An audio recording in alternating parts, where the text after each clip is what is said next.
boogeyman is real, and you found him. All right, you primitive screwheads, listen up. What's blood for, if not for shedding? I'm your number one fan. I like to dissect girls. Did you know I'm utterly insane? We all go a little mad sometimes. Be afraid. Be very afraid. 7 days. I am Dracula. We have such sights to show you. Boy! I said, I'm not gonna hurt you. I'm just gonna bash your brains. I am the eater of worlds and of children. What's in the fucking box? They're coming to get you, Barbara. One by one, we will take you. Never get out of bed again! You gotta be fucking kidding. It rubs the lotion on its skin or else it gets the hose again.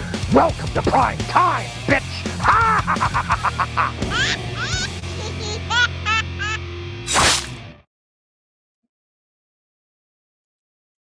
Welcome, horror fans. It is Wednesday, 7 p.m. Central Time, and it's time for another episode of the Weekend Horror Podcast, the favored podcast of all earth-harvesting alien invaders. And if you, dear horror fanatic, are listening to us at the top of the week, remember we do this live every preceding Wednesday right here on YouTube. So come hang out with us in the live chat, see all the crazy shit that goes on, before it hits the editing suite. This week, we are looking back at select horror films released June 9th through June 15th. Thank you all so much for joining us for what will surely be a bloody good time. I am your host, JL, and, well, holy shit, he joined me for one. Hi, everybody. As you can see, my streaming computer is still shit the bed back there somewhere. So, yeah. Telephone time, baby. My back hurts. Nice. Well, okay, I have to ask. Hang on one second. Hang on a second. I got to switch over to this here Bluetooth device so maybe I can actually hear what's going on. Although somehow I doubt it. We'll see if this is going to work. Can you hear me now?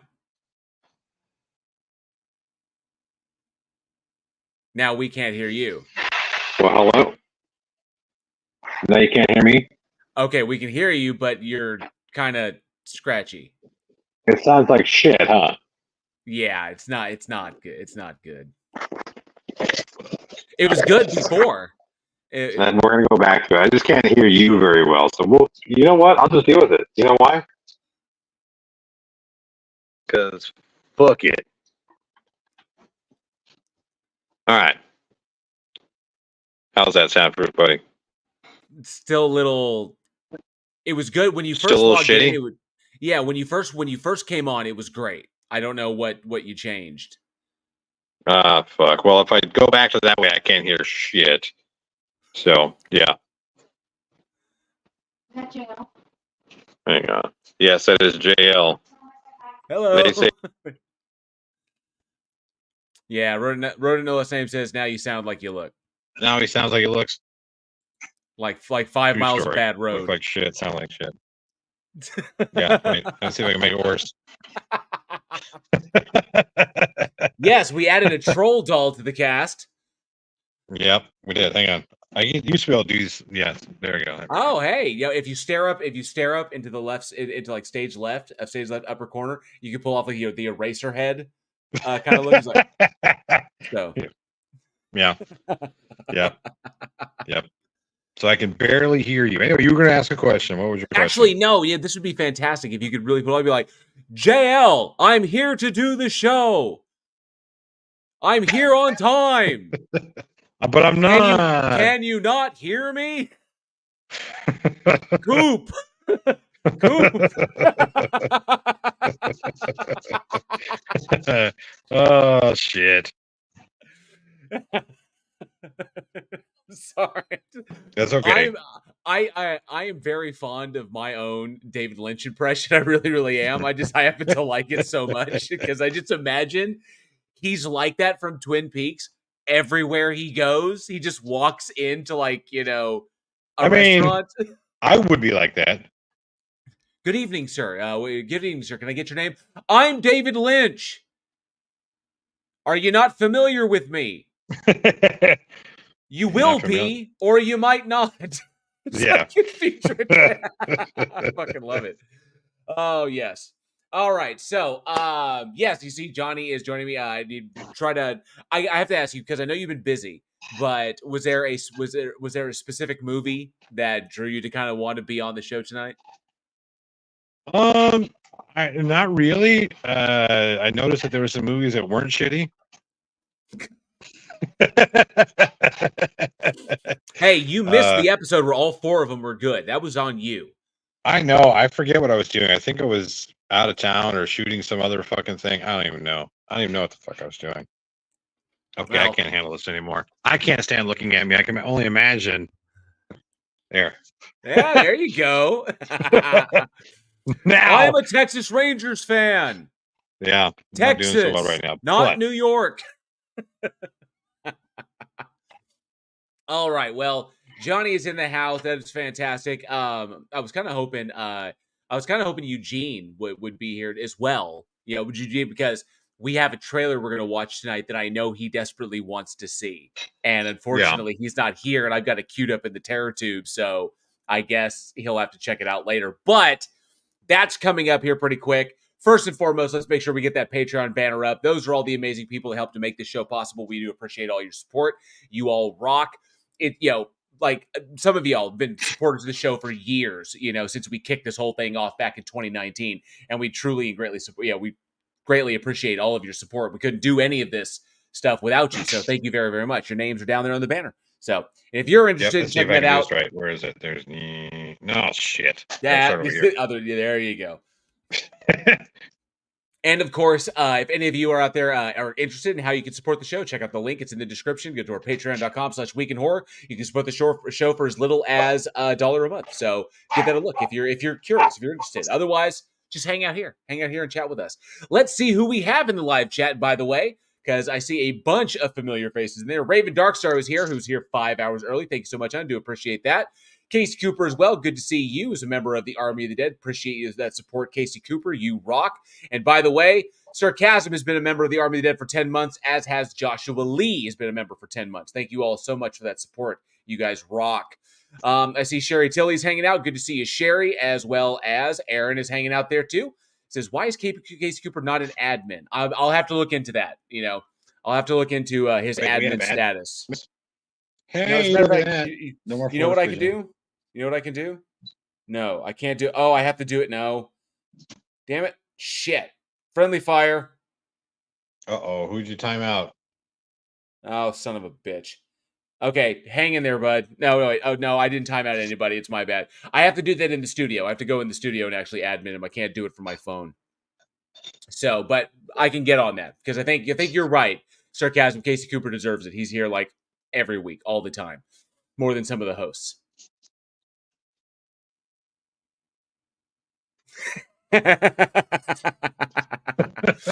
All right, I see Travis Brown's hanging out. Some of us are busy going broke, okay? Travis Brown is here. Good to see you. Travis says, evening, y'all. Just finished watching the 1993 Ticks film, and it does have a good cast and physical effects. Yes, it does. One of my favorites, Ron Howard, was in that, when especially the whole like sequence. I'm infected. I love that sequence. Ron Howard is amazing. Who else do we have?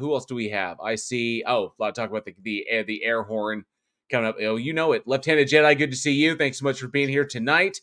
As well as, I got to scroll down. Joshua Lee, good to see you, bud. Ivy Gentry, good to see you. Brian Powell and Denova28, good to see you both. Appreciate you hanging out with us. As well as, I saw Sarcasm in there. Wrote it no less name. Gabba Gabba to you, sir. More like 1,000 miles of bad road. Yeah, agreed. I was being nice with the 5 miles of bad road. So, John Monahan, good to see you. Thanks so much for hanging out with us tonight. Zero, good to see you. Says, we're laughing. Fake laughter, hiding real pain.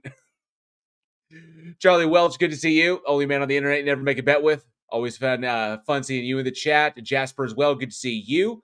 And I see Zero as well. Good to see you, Zero. John Monahan, if I didn't say hi, good to see you, John.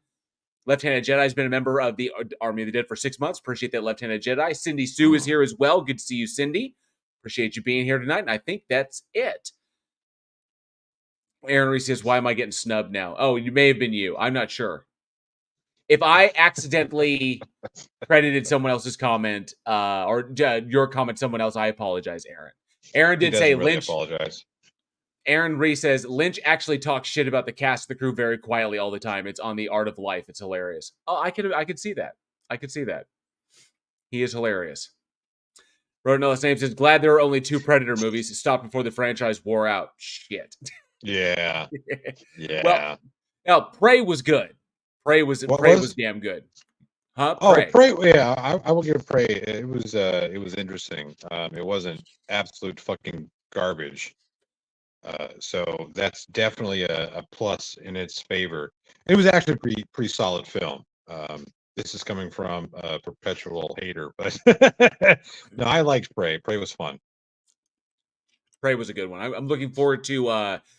I know that the follow-up, Prey 2, will be jumping forward in time and going to some war. It's either the American Revolution or the Civil War. I'm not sure, but it would be moving forward to a wartime period.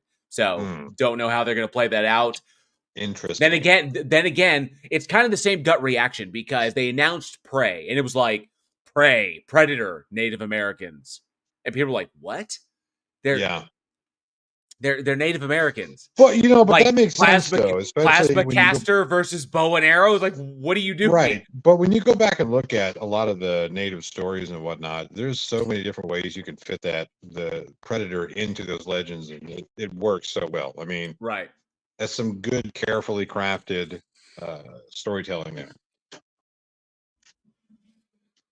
Zero brings up Predator versus Clint Eastwood. And it's actually funny because I remember seeing somewhere a Predator versus Jesse James. And I can't remember. It was a comic book cover. It was Predator versus Jesse James. And it was the gunslinger versus the hunter like that in the Old West. And I can't remember. Give me 2 seconds. Give me 2 seconds. I'm going to try something different. I'll be right back. Okay. So I can't remember where I saw that. But Aaron Reese says the Alien v Predator books were pretty good, and the first was short. They should have just adapted it. Agreed. So the problem was the speed at which they did that. That trying to get that adaptation out was problematic, and that's why it wound up being completely lackluster compared to the comics. The comics that came out that Mike Richardson over at Dark Horse put out, it was amazing shit. So love that. And the Batman v Predator comics, especially the first one, was good. That first one won.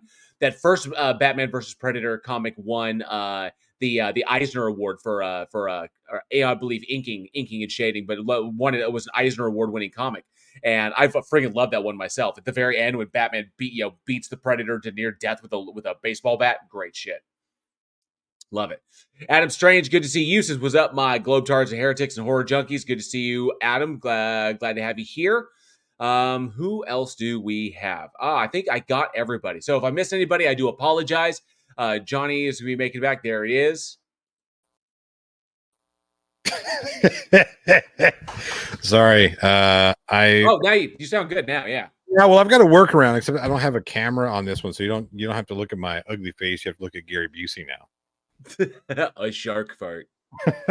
So yeah, I don't know which is worse, Gary Busey or me. Please don't answer that because I know I already see. But I figured in the spirit of Predator, Gary Busey. I know it's Predator 2. I know it's Predator 2, but calm down, folks. Don't fucking eviscerate me. Jesus Christ. I freaking love that sequence with him and Danny Glover. Oh, yeah. When Danny's shoving him around, and then like he shoves him, and then he's like looking above him. Like he's like, I'm going to threaten you, but then when I get in your face, I'm going to look above your head like I'm not even going to match eyes with you. And he does like the clap thing on his face. That shit was great. Casey Cooper says, "I look better if I have my hat." What do I look? Don't. Never mind. Yes, I agree. Fuck. What was it? Fucking. I will admit, Gary Busey and a young Adam Baldwin too, because Adam Baldwin was in that. And so young Adam Baldwin, but Gary Busey, a fucking alien. Where was Adam Baldwin? Adam Baldwin was in that. You don't remember that? What? When Gary Busey, Busey joins the team, when they don all the gear, all the UV gear, and they go in, he's the guy running the comms. Yeah, when they're all inside. Yeah, young Adam Baldwin. You know, I remember now. All right. Adam Strange says, saw In a Violent Nature, Friday the 13th light. I cannot wait to see In a Violent Nature myself. I'm really looking forward to that one. So, but yeah. But good to see you. Robert Biter's here as well. Good to see you. Robert says, hey, team, been a while since I caught a live stream. Glad to have you here. We're just kind of like saying our highs and hellos and getting warmed up. So the usual stuff in the first 15 to 30 of the show. But good to see everybody. All right. And it's a shame that Eugene's not here because we do lions and tigers and bears. Oh my. Yep. Oh, Josh Lee says, this stuff will make you a goddamn sexual tyrannosaurus. Just like me. Just like me. Yep. Fuck. Yeah, strap this on your sore ass, Blaine. Did you I'm sure you've heard that Schwarzenegger and Ventura had like a funny little bet that Schwarzenegger pranked Ventura on the set of Predator. Yeah, so for the wardrobe fitting, Jesse Ventura saw that his biceps were an inch bigger than Schwarzenegger's. And that, he goes, that made me very happy, right? So he goes to he seeks out Schwarzenegger, makes a bet with him about whoever has the biggest biceps. Whoever has the smaller bicep, the other guy has to buy like a bottle of wine or some shit. I can't remember what the fuck it was, but something, right? Something.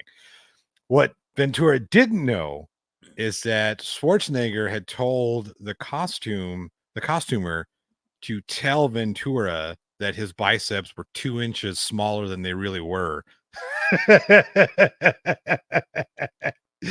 So he makes this bet and fucking loses.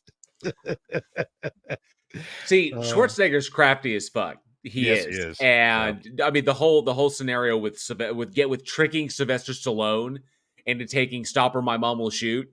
That whole story is Hollywood legend right there. Schwarzenegger was crafty as fuck. I got to give it to him. Yep. At Angel Rivera says, "What did I miss? Had a blackout. Was without internet. You didn't miss much. We're just saying our hellos. But good to see you, Angel." Zero says, "I actually was eager to hear the gang talk about It Comes at Night, and we are going to dive into it. We absolutely are. So I ain't got time to bleed. You got time to duck." so many good fucking lines in that. You hit, man. Speaking of good things, and I don't know if it's a good thing or not, but what's his name? Billy's actor, fucking Alex, Sonny Landham. Sonny Landham. You know, they had to have. He almost didn't get the role, so he had to have his own bodyguard on the Predator, right? And it wasn't to protect Sonny; it was to protect everybody else from Sonny because he was not a nice dude. I mean, we'll dive into it. Obviously, there's so many stories we could tell about the original Predator. But you look at the guys who are out there at the time. You've got Carl Weathers coming off of Rocky. Yep. You've got Arnold Schwarzenegger. You've got freaking Jesse Ventura, Sonny Landham. Yep. All these like just and then even Bill Duke. Coming off the stuff he did. I mean, just action across the board, just and then you take these like pillars of testosterone, of compact testosterone, and then stick them in the jungle, where they were shooting, which was like which the temperatures were just plus moving around with gear and shit, and then just it's like and then adding gunfires, like it's gonna get testy. No. Yeah, save for the actual review. Yeah, we'll dive into it. We will definitely dive into it. So, but first and foremost, before we get started on anything, and I was also trying to Sonny Landham was Billy. He was the Native American tracker. Which is so funny because in this film, like in The Predator, he was so like calm and cool and like one with the earth. And in real life, he's like, "I'll fucking crack your skull if you fucking look at me the wrong way." He was,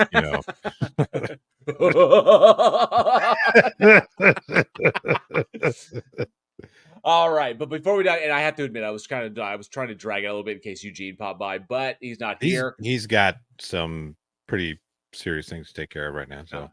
Zero says, "Pillar of testosterone. I want that on my grave." We can make that happen. More testosterone than a Fresh and Fit conference. Damn straight. The era was ripe with steroids. The next growing season, all of the fruit was twice the size. Twice the size. Yeah, fuck. All right, but before we dive into anything, we got one thing. Now, as we always like to do, we like to grab, if new trailers drop and they're really cool as shit, we like to show them here. So we pull them up, we load them up in the Terror Tube, and we share them with y'all. And of course, we shared the teaser a few weeks ago, but the full trailer just dropped. So the first full trailer of Alien Romulus is here. And we brought it, and I queued it up in the Terror Tube so we could share it with y'all. I'm sorry that Eugene is going to miss this one because I know he really wanted to see it. But here we go. Let's cue up the Terror Tube. Oh, no.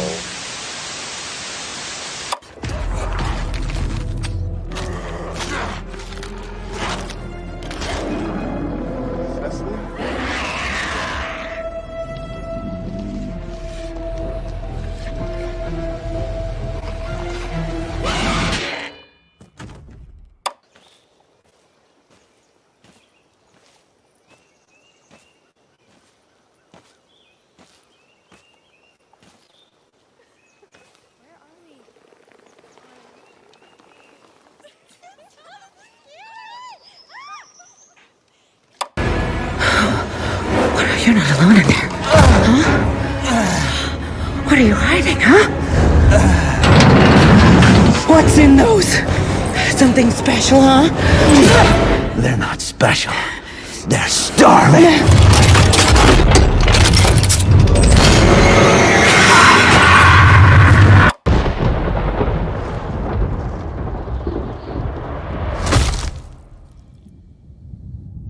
Is this really where you want to spend the rest of your life? You know I don't.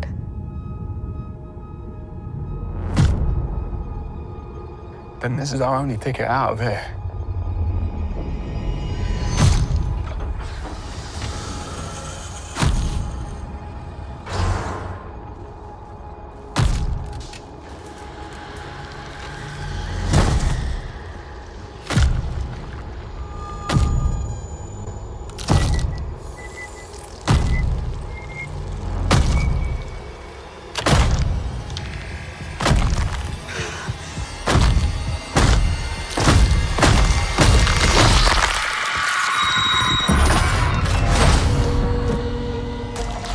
What's happening?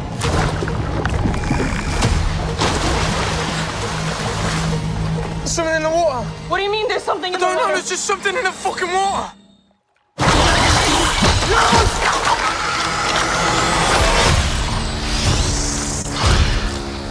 Fucking thing's hunting us. Open the door, come on! Run.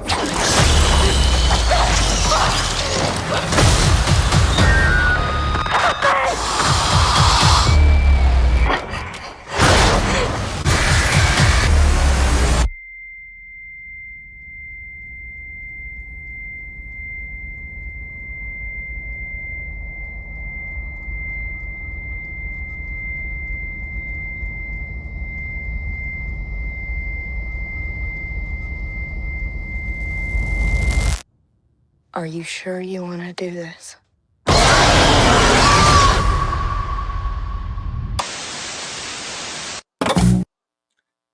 Yes, that was the trailer for Alien Romulus. Wake me up when it gets good. Oh, shut up. What'd you expect? It looks like fucking hot garbage. No, it doesn't. It does. What part of that looked like garbage?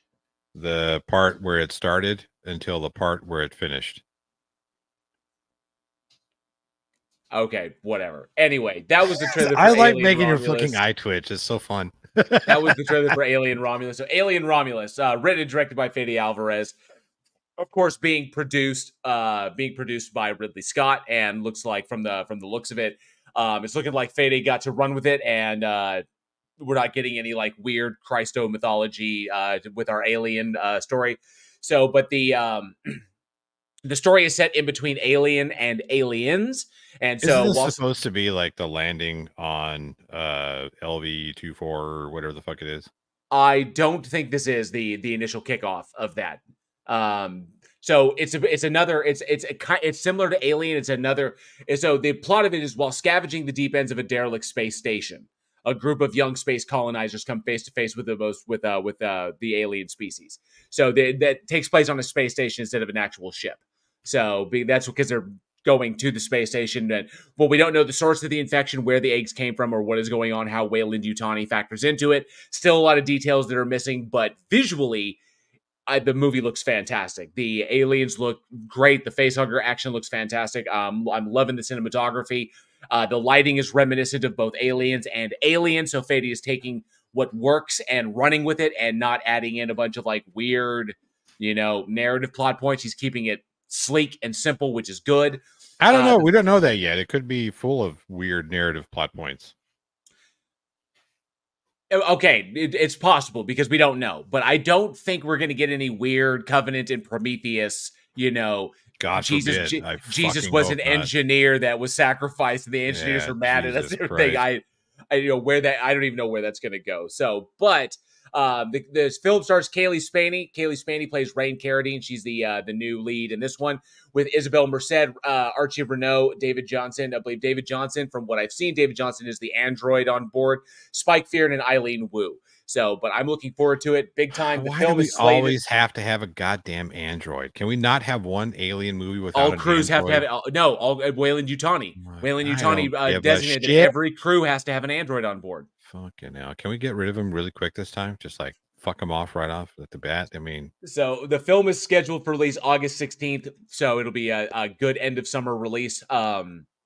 I'm really looking forward to it, big time. And NA, thank you so much. Good to see you. Thanks so much for hanging out. And NA for $6.66. The perfect Army of the Dead super chat. It says Space AIDS. Yep. I don't. Exactly what it is. It is not. It is not.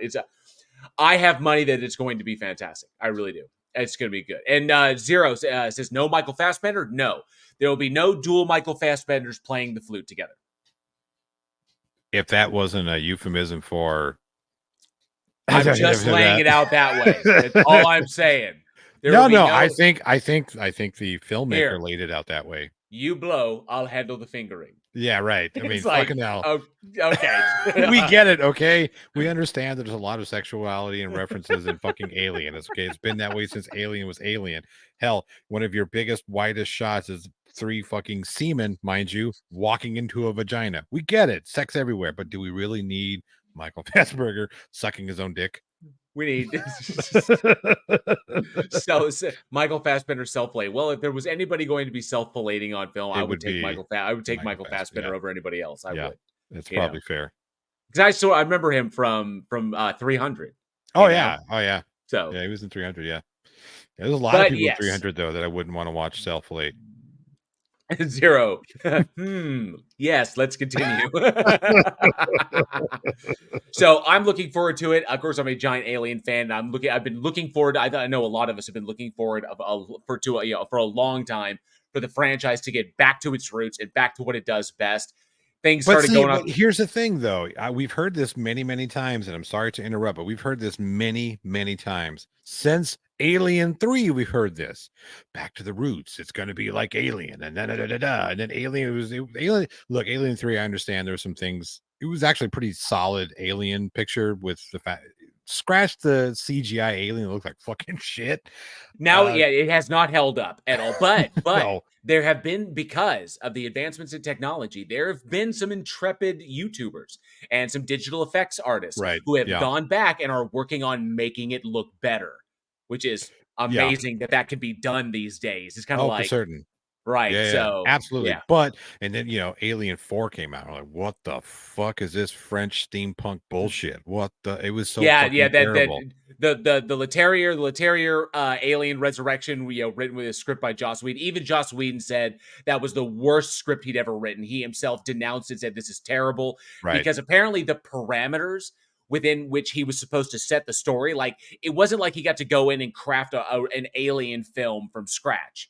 It was It was like he had to meet specific standards. Those specific standards were not conducive to actually telling a narrative. So he just kind of worked with it, took the big ass paycheck, and then walked away. And I get that. I totally do. I'm not mad at him. I'm not mad at him for doing it. If somebody came to me and said, "Hey, make a garbage dump movie, and I'll fucking pay you for it," I'd be like, "I gotcha." Fuck. Yeah. And then we heard that with Prometheus, and that was a fucking big steaming pile of dog shit. Okay, I like, and if they couldn't get worse, they followed it up with Covenant. Okay, hang on a sec. I enjoyed Prometheus and Covenant on their own term, but not as Alien films. I did not enjoy them as Alien films, but if you take them, and I know they're supposed to be in the Alien franchise, but for what they were, cinematography wise, Alien, like sci-fi future fantasy film, I kind of dig them on those merits. I think that was a story that should have been told outside of the Alien franchise. That should have had nothing to do with the Alien franchise. It felt like all the Hellraiser sequels that weren't really Hellraiser films. That Exactly, yeah. Into a Hellraiser film. Yeah, this is exactly what those two felt like. Yeah, like if you want to do a demon in the machine, great, do a demon in the machine, right? But don't make it Pinhead in order to just give cred to try and in order to sell more copies of it. Exactly. And if Ridley Scott wanted to do his ancient engineers and the engineer was actually Jesus, now they're coming to wipe us out, and then that could have been great, but you don't need to like shoehorn it into the Alien franchise just to give it more credibility. And then Covenant was almost like overcorrecting, but you're overcorrecting from driving off the cliff into the side of the mountain. And so it was just like not. Oh, yeah. It was so bad. Prometheus could have been so much better. They could have gotten to the story and actually been an alien origin story in such a better way. Like, we don't necessarily, well, again, yes, tangent, but there's so many things wrong with it. We could spend an entire fucking week pointing out everything wrong with that goddamn movie. Right. So, needless to say, I'm very trepidatious about this new Alien film. I don't give a fuck who's directing it. I don't give a fuck who's producing it. If it's Ridley Scott's got his name on it right now, he and I, we're not jamming, okay? For the last shit we put out, we're just not jamming. All right. Well, and I want to thank NANA for gifting 10 memberships to the Army of the Dead. Thank you so much, NANA. Very generous of you. We do appreciate that. And then Zero, thank you so much for 50. Ron. I don't know what is that. Sure. I don't know what currency that is. It's Ron. Like 50 Ron. Thank you Zero for 50 Ron. Says Resurrection was the last Alien movie with full 3-dimensional characters. LOL. What are you on about? Oh, this is a conversation. This is a conversation that I probably should be held for another time. But see, okay. Hang on. No, because then we're gonna be caught. Sarcasm is gonna bust our conk on us about fucking tangents again. But the audience lives for tangents. Sarcasm. Okay, they do. Okay, now, but here's the problem. All right, Zero. I get where you're coming from. That the characters were well fleshed out. Most of them, not all of them. Some of them, like Michael Wincott's character, the captain, was really, really good. The guy who was in charge of the base, the military dude, was good. The doctors, Brad Dourif Brad Dourif was just great. Brad Dourif. The problem was, and even Sigourney Weaver got to take Ripley in a new direction. The problem is the other issues with the movie essentially paint the entire film into a corner from which it has to jump into the absolute freaking absurd in order to get out of it. And they did it only for ick factor, to be like as weird as possible. Yeah. And it just wasn't necessary. Ron Perlman was entertaining as fuck, because Ron Perlman's always entertaining. He's great, But there were character-wise, the characters were fun. They were fun to watch, but the movie itself as a whole, the movie was just not good. Right. The story itself, I mean, the basic premise is kind of interesting. I mean, I could have dug with that. Future, like group, corporation, whatever, finds blood samples of Ripley, wants to clone her in order to get the queen DNA that was with her to salvage the biological weapon. I get that. The way they attempted to pull that off, narratively speaking, even though there were some really nice moments in the movie, some good moments, but that movie just went into a weird fucking territory that it had no business going into and was just very, very odd. So nonetheless, alien queen. Yeah. That was fuck. That was just, I mean, that is just absolutely freaking goofy, just goofy as shit. But nonetheless, I'm one of the staunch adherents. I fucking love Alien 3. I love what Fincher tried to do with that film. The practical alien in that, because there was a practical one and a CGI one. The practical alien was great. Was phenomenal. Yeah. If you look at that thing and the amount of detail and working parts in that thing, holy shit, that alien was amazing. But the CGI one, not great. But that was like 1993, 93 or 94. Right around there, yeah. Right around there. So yeah, the CG was not up to spec. Not not what it was like when Resurrection came out. With the CGI was much better, but you shouldn't need it. You shouldn't need CGI for an Alien film. That was 1992. 92. I was 12 when that came out. Yeah. Jeez. So 22 years ago, that movie came out because I just turned 20. But 20. I will say this. Jurassic Park, when we're talking about fucking CGI, that still to this day holds up. But it's David Fincher, Alien film. I know. Steven Spielberg, dinosaur movie. So. Yeah. No, Alien 3, again, I think it was far better than everything that came after it. For certain. Jay Patrick, good to see you. Says Alien Resurrection was written by Joss Whedon. Yep. He also denounced the script, said it was terrible. Said that crew might as well have been Firefly crew beta. I agree. Absolutely. Yeah. And you know what's really funny? Because I know you're a huge Star Wars fan. It's totally off point. Yep. I know, Johnny, you're a huge Star Wars fan. Oh, yeah. So you're familiar with the High Republic series, the High Republic era? Yeah. Okay, so the High Republic era kicked off in 2021, right? In order to like the time before the Skywalker saga, which started with Phantom Menace. So the High Republic. Who are the bad guys in the High Republic? Oh shit! You would ask me something that I can't remember off the top of my head. So I was just curious if you knew, but High Republic takes place, after the Old Republic, Knights of the Old Republic, right? Knights of the Old Republic, yeah. Then you have the High Republic, where the Jedi Order is established. Oh, it's the Nil. Yeah. Then okay, so the Nile or the Nil, or whatever. Yeah, the Nile, yeah. And I read about them. Like, who are the Nile? Like, who are these bad guys? Okay, they're fucking Reavers. They're Reavers from Firefly. That's what they are. Oh, that's true. Yeah, fuck. And that's because Disney bought Fox. Fox owned Firefly. Yep. And Firefly, their bad guys were the Reavers. And they just have, and the Alliance is technically the Galactic Republic. So there's parallels there. But I was like, wait a minute. And then I was reading about what the Nile do. They don't believe in anything. They conquer whatever they can. They eliminate, entire areas. They just keep encroaching upon the Galactic Republic's territory. And the way they behave, like theft and all the gross things and murder and all the other stuff. I was like, holy shit, they're Reavers. Yeah. That's all they are. They're Reavers. Yep. It works. So Disney took Joss Whedon's Reavers and turned them into the Nile, which are the bad guys of the High Republic series. So I just found it to be funny. Zero, you don't have to bite your tongue in this chat. You have fun. We're all here to have fun. That's all. Oh yeah, Zero. No. You don't have to bite your tongue. Yeah, absolutely not.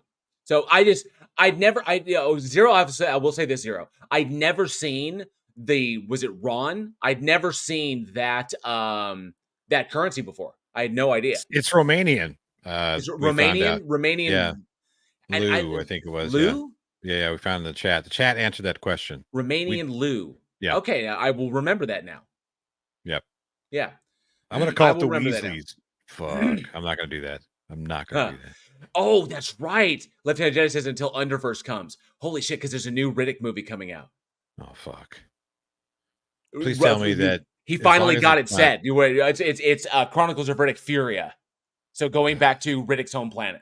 As long as what's his name, Vin Diesel's recast, well, I'll give it a shot. I can't fucking stand that guy. Sorry, just can't do it. Oh well. All right. Well, but yes, Alien Romulus set to come out August 16th, 2024. Let us know down in the comments below if you're excited about the film based on the trailer. If you're not excited about it, if you whatever, if you're 50-50, love to hear your thoughts on that. Let us know down in the comments below. Of course, if you love Alien 3, let us know that too, because I fucking love Alien 3. I love that movie. Plus, I mean, come on. Charles Dance, Charles S. Dutton. I think it's the best cast. And that's saying something. The cast is so good. Yeah. It's the best cast. Yeah. Such good stuff. They have Lance Henriksen popping in there and everything. Oh, yeah. Oh, fuck yeah. It's great shit. All right. So, but as Alex, Light of the Fast and the Furious. All right. So, let's dive into our stuff tonight. As Alex likes to say, we do have, movies to talk about. We have horror movies to talk about. So let's talk about it. Here we go. Johnny, do you want to kick us off? Yeah, let's do it. Why not? So yes, let's do we are talking about, first up, we've got It Comes at Night, which is what I like to do with the missus. I knew that was coming. I knew it. I couldn't help myself. It writes itself, It does. The jokes write themselves in this show. All right, let's see this here trailer. Let's cue up the terror tube. Yeah, buddy.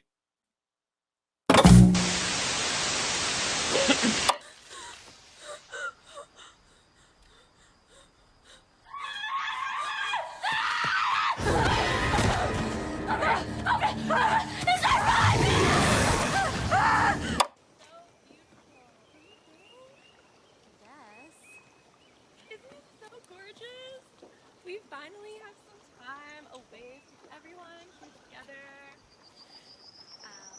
What are you doing? Aurora? You need? See, for some time now, I've been constructing a very realistic walrus suit. And I believe with just a few minor modifications, it will fit you perfectly.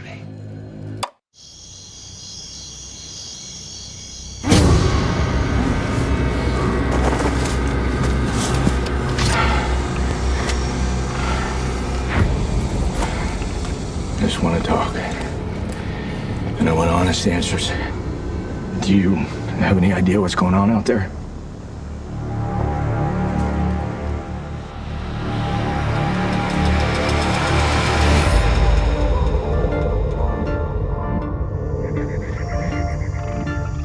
I'm gonna try and help you and your family. I want to thank you guys for letting us stay here.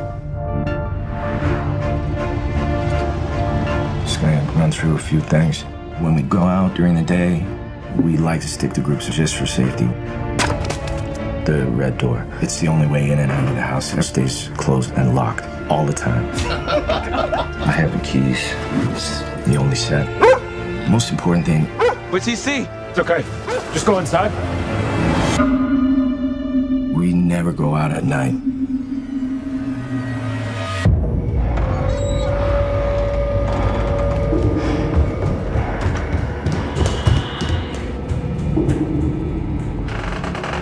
The door was already open when you got there. Yeah. Then who opened it?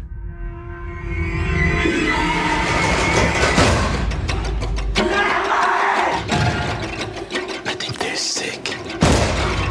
Put your mask on. Nobody's sick here. Can't trust anyone but family. You don't get it. How old are you, Travis? If they're sick, then I am too.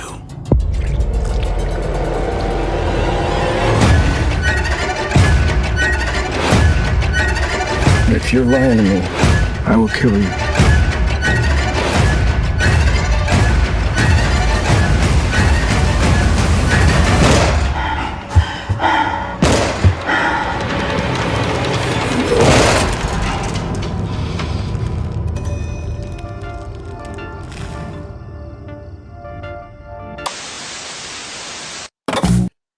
All right, It Comes at Night is a 2017 American psychological horror film written and directed by Trey Edward Schultz. It stars Joel Edgerton, Christopher Abbott. Hey, Abbott. Sorry. I'm a fucking idiot. Sorry, everybody. So basically what we've got here is we have a contagious disease that ravages the planet. We have a couple who, with their teenage son, are secluded in a deep woods home, obviously. They don't really say where they are. Fucking people get sick and throw up vomit and blood all over each other. It's kind of like a better version of Cabin Fever. Oh, interesting. Yeah. I can see the parallels there. Yeah, definitely. Yeah. So I will admit, I actually, because this one came out 2017, and A24 had not really gotten my attention at that point, even though I'm a big fan of Joel Edgerton. I hadn't had an opportunity to watch this. I hadn't sat down to watch it yet. And so finally I got to see it now. So I'm coming into this thing like completely and totally fresh. Now, this definitely follows A24's formula, like the formula that they're known for now, and that is very sharp, very effective filmmaking, allowing the audience to draw into the narrative without giving away too much. Right. And that basically letting the action speak for itself. There, A24 is well known for showing and not telling, which is really, really good. They don't really go in for heavy exposition scripts. So I thoroughly enjoyed that. The cinematography is fantastic. So it's a gorgeous film with some beautiful shots, especially the interior stuff, juxtaposing the exterior sequences with the interior sequences and the wildly different, I would say, mentalities that encompass both. Whereas when you're inside, the shadows in the light and this, like the true isolation, like being within the cave, and then of course outside where everything is open, everybody is can engage and so I love the use of light, shadow in this one. Not to mention sound and the old creepy house that they're in. So beautiful stuff. Really love it. And the fact that the only thing in the house that has any actual color is the red door, which obviously is one of the oldest narrative tropes out there. The red door signifying the great change or the great hurdle or something that must be traversed in order to get on to the next point. It's the big challenge or the big threat. The one thing that's standing in everybody's way is the red door, and through it one must walk in order to progress. I love those sequences in that, and not to mention but the thing that got me, obviously, is it kind of threw me for a loop because before that that final moment in the film, and I don't know if this happened for you, but the way A24, the way the film was shot, it felt very, very much like the whole thing was happening in the kid's mind as he was sick and he was dying, which I thought was weird. That was, I think that might have been an editing thing. I was like, oh, like he's dying currently. And he's going through the scenario in his head. Fever dream or something. Right, it's a fever dream. Yeah, I hate that fucking shit. I gotta be honest. And then he saw that in his fever dream, he realized that it's humans are the real monsters. Like he came to that realization before he died.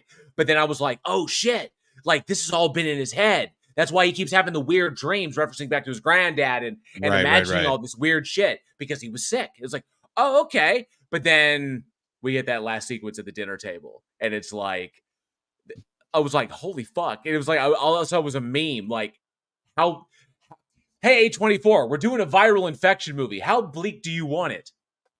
All the bleak. Yeah. Yeah. I want everybody to immediately rush out and go play in traffic after watching this fucking movie. I was like, okay. It wasn't missed bleak. It wasn't that. It wasn't like, I've only got 4 bullets. And there are 5 people in here. But there's 5 of us. I'll figure something out. Yeah. It wasn't bleak like that, but damn, it's kind of like, oh, he died. Oh, they're horribly infected now. Well, shit. Yeah, right, exactly. It's like Zach and Miri make a porno. What was that deal? Fucking, well, great pep talk. Fuck. Fucking Seth Rogen just nailed it. Yeah. Yeah.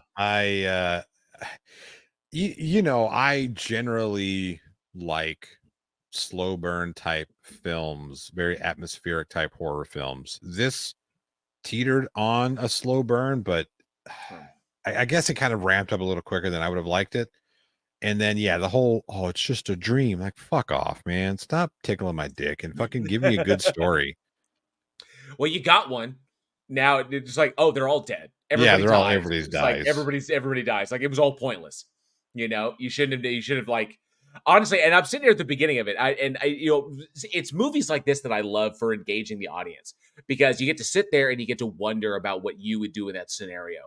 Because there's no, even though it alludes, like there's moments it's like, oh, is there a monster out there or is there something? Oh, it could be people, because they were attacked by people when they were in the woods, and the paranoia begins to set in. Very, very, very The Thing, right? You're like, who is safe, absolutely, who is not, right? Right. And I love that speaks to us on a primal level. Yeah. And I love that kind of engagement. Zero says happy ending chat, very realistic. Promise, Scouts honor.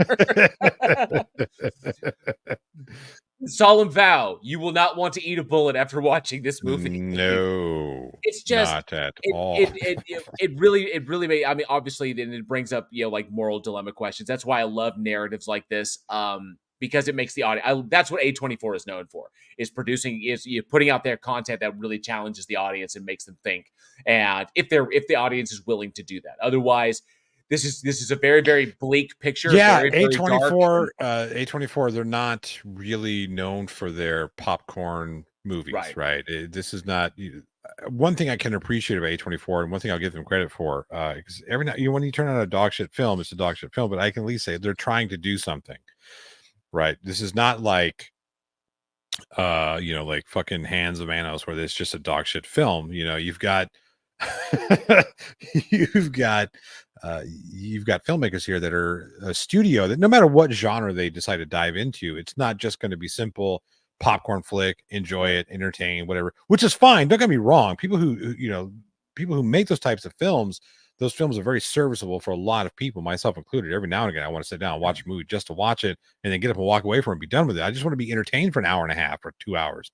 Right. But I do appreciate when a filmmaker or even, an entire studio sets out to create challenging films, whether you like them or not. They at least want to challenge you and to get you to think about something. And I can appreciate that. One thing that struck me really, really interesting, and by the way, Jay Patrick says he's out. He's back to the movie Under Paris, which apparently is a shark movie set in France. Intriguing. I'm looking forward to watching it myself. Is France known for their shark? No, I think that's the whole point. Okay. I really do. So, but I could be wrong. I've never been to France, so maybe they've got a raging shark issue. I don't fucking know. Sir Little Wolf, good to see you. Thanks so much, Raven Darkstar. Raven Darkstar, there is no firing up the TP9000 on this one. There isn't, because the film doesn't need it. There's a lot of really, really brilliant. There's a lot of brilliant stuff within the film. The acting is great. Everybody is on point. Yeah. I love the entire cast. Joel Edgerton was fantastic as the paranoid dad. The mom is great, trying to hold it together. The actor who played the son, I thought was so Joel Edgerton was fantastic. Christopher Abbott, who was the visitor, Kelvin Harrison Jr. Kelvin Harrison Jr. was on point. I loved everybody's arcs in this. Everybody did fantastic. And what I found was really a fascinating choice on the cinematography point. Both of these couples, and I don't think this goes to anything specific, but I love how this played out. Both couples are interracial. You have two interracial couples, right? And one couple has an interracial son. The other couple does not. Okay, because you got so it's kind of like, oh, that's interesting. So she's however that is, but the way they played with the lighting is the lighting inside the house where they spend most of the time. The lighting actually reduces the visual effect of knowing they're an interracial couple, despite the fact that you could tell that Joel Edgerton, is white like this, but it almost felt like at times watching them in black and white, and it kind of like removes that scope. That's interesting. They're all just people, because everything is so dark and shadowed and everything. They're all just people huddled in a cave is essentially what they are. That's a very interesting way to put that when we're talking about an interracial couple who just happen to be black and white, and you're like, oh, it's like watching it in black and white. It's like, fuck. No, I'm saying that like it was that the lighting is so reduced. No, I get it. Yeah. There's more emphasis placed on the shadow and more emphasis placed on shadow, and you lose some of the definition that you would expect in a well lit scenario, like when everybody's outside and it's very, very apparent. Except when they're all inside, they're all the same, and it emphasizes that to a slightly to a greater degree, that you become so engrossed in the narrative of what's going on that whole aspect of them being interracial or whatever, all of that goes out the window, because in a survival scenario, none of that shit is relevant. Right. And I love the way the film portrayed that. It's like when we're outside, everybody's kind of got their own identity. Everybody's got their own role that they feel, but when we're all huddled inside together, we're all the same, because the goal is the same for everybody: to survive and to protect one another. And I love that. And Zero brings up, cave, Plato reference, that essentially that trope does play into it, because Edgerton's character, Joel, and his family have been in the house for so long, and they have like they were there, and then shit went to, and they've lost, there's references that they've almost lost track of time. Like they don't know how bad things really are. Right. But they know things are bad. And so having lost that kind of track of time, then they've been in the cave for too long. And so the expectations of things hiding in the shadows, the noise in the night, that is infected, that in a sense has infected their perspective. And so everybody that comes in and challenges that winds up meeting, like they said, even though they can coexist, and they're able to coexist for what appears to be months, maybe weeks or months, it still ends in tragedy because Joel, Paul, the father Paul, cannot leave the cave and winds up, and that's why everybody winds up dying in the end, is because to his own ignorance and paranoia, to his own paranoia, ignorance-fueled paranoia, because he could not leave the cave long enough to find the common ground with with others, and that's what wound up doing them in. So there are allegories there. It's beautiful storytelling. I love it, in the small little microcosm of this little island amidst the horrors of the world. When you've got a storyteller who's willing to use the unreliable time, right? So we don't know exactly. We don't know if it's been days, hours, months. We don't know how long they've been there. We know they've been there for quite some time, and then through the course of the film, when the two families come together, we don't know how long they're together, right? There's no discernible way of saying, well, I take that back. There could be a discernible way of understanding the length of time that they're together, but I think the important part is that we don't really know. Right. And that's a good trope to use, especially in this type of scenario when we're talking about who can we trust and talking about the use of paranoia. Because when we're using the paranoia, I mean, think about it this way: if you ever forgotten the day and how weird that feels, like, wow, yes, you know what I mean? Falling asleep during the day, falling asleep after sunrise, and waking up at sunset. Right, that exactly. is always horribly disorienting for me. Right, You know, yeah. It's tough, right? It's like, fuck, what day is it? I've forgotten the day. And it's just that weird little feeling. Yeah. To utilize that in your storytelling, it's a terribly effective tool.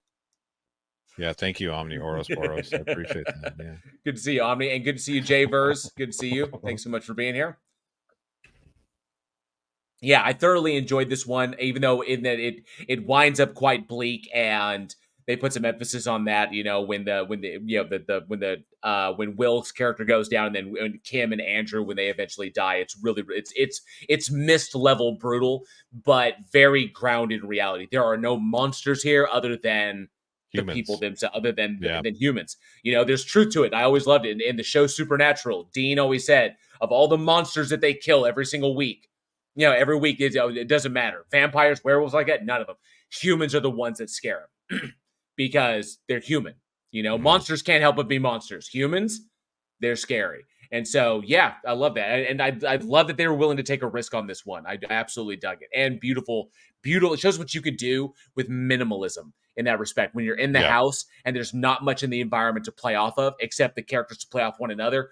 And I love how that draws energy out of, like, both couples are so well realized and strong. I love that. You know, one thing I'm going to say here, I hear people talk about minimalism a lot in film, and I'm not saying you're doing this, but I don't think what people often realize is how difficult it is to get minimalism. Like the set design in that was ridiculous, right? It's very meticulously put together, and something like that I can absolutely appreciate. The little details, you know what I mean? Those things that's the sauce, man. That's the sauce that pulls you into a world. Right. You could very easily just put them in a dingy cabin in the woods, but it's the little things like the pictures and it's the tiny little details that people go in and you know, they craft that shit. They paint a picture, and it's, like I said, set deck is so fucking important, and I wish people would really appreciate how much effort goes into minimalism. Anyway, that's Johnny's tangent. Number 12 of the day, I think. We've exhausted this movie, I think we have. Speaking of exhausted, I'm fucking exhausted, but I do want to ask the audience.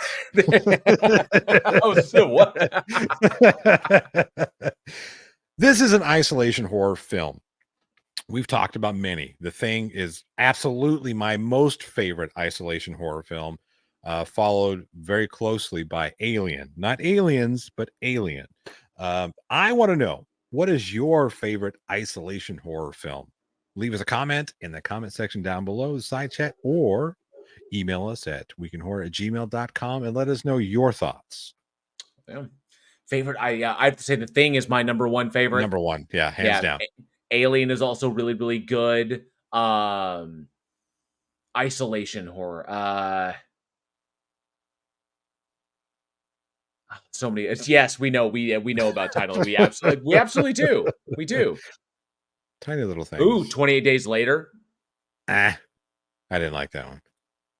You didn't like 28 Days Later? I didn't. I know I'm on the wrong side of this one, but I just didn't like it. Really? Like it. Yeah. I tried, man. I tried to like it because again, there's some Cillian Murphy's fucking amazing in it. Brendan Gleeson's fucking good in it. Nobody was bad. I just didn't like it. You know what I mean? And Christopher Eccleston.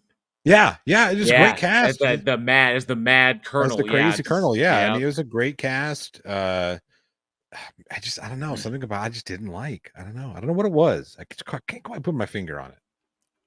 There's a number of good ones out there. Definitely let us know.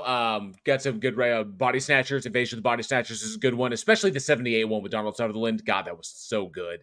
Especially when the group starts getting whittled down, and it's, to that point, it's just fantastic. And of course, Veronica Cartwright there at the very, very end, when she realizes, oh, it's my friend. Nope, he's been taken. You are alone. So just 20 days, yes, NA. 20 days later was fucking awesome. The end is extremely fucking nigh. I love the reverse reveal of that when he's walking in the church. Yeah, and it instead of panning down, the end it pans up. And the end is extremely fucking nigh. I fucking love that. So, it's a very common trope, but let us know down in the comments below or weekinhorror@gmail.com what your favorite isolation horror is. Really, really good stuff. All right, moving on to our next one. Really, for this one, we do not have a trailer because it is an older one. So we're going all the way back. Released June 11th, 1966. And we have The Third Eye. So The Third Eye, which was an Italian horror film. I don't know why I said it that way. Italian horror film. Italian. Directed by Mino Guerini. Screenplay by Piero Regnoli and Mino Guerini. Starring the legendary Franco Nero, Gioia Pascal, and Erica Blanc, and Olga Sobelli. The film follows a young count living with his mother in out there, I guess, rural Italy, and he begins a downward descent into madness after his fiance dies in a car accident because the housekeeper and his mother are both plotting to try and keep him in the house, both for their own different reasons. The housekeeper for money, the mother because she's creepy Italian mama. But yes, Franco Nero is the protagonist, or the bad guy in it, Mino, which is great because Mino, the character's named after the director, and and of course he engages in taxidermy, and he taxidermies birds all over the place, so we can see where that came from. But yeah, it's a fantastic little film, and also, for those of you who've been following the show, we actually talked about the remake of this, the 1979 remake of this that was directed by Joe D'Amato, and that was Beyond the Darkness. And and for those who, if you got to watch both, if you watch Beyond the Darkness, Joe D'Amato put an extreme emphasis on the gore factor, the fact that he's a taxidermist. So like all the dissection pieces and all the all the bloodletting and everything. D'Amato, who was known for his gore effects and really going to the extremes, that was kind of the centerpiece of Beyond the Darkness. The Third Eye, what Guerini brought to this was far more tame. So this one, definitely being 1966, I mean, I don't think I'm wrong in saying that this one that Guerini took some extremely heavy inspiration from Alfred Hitchcock and his Psycho, which came out in 1960. This almost felt like, a love letter to Hitchcock and Psycho.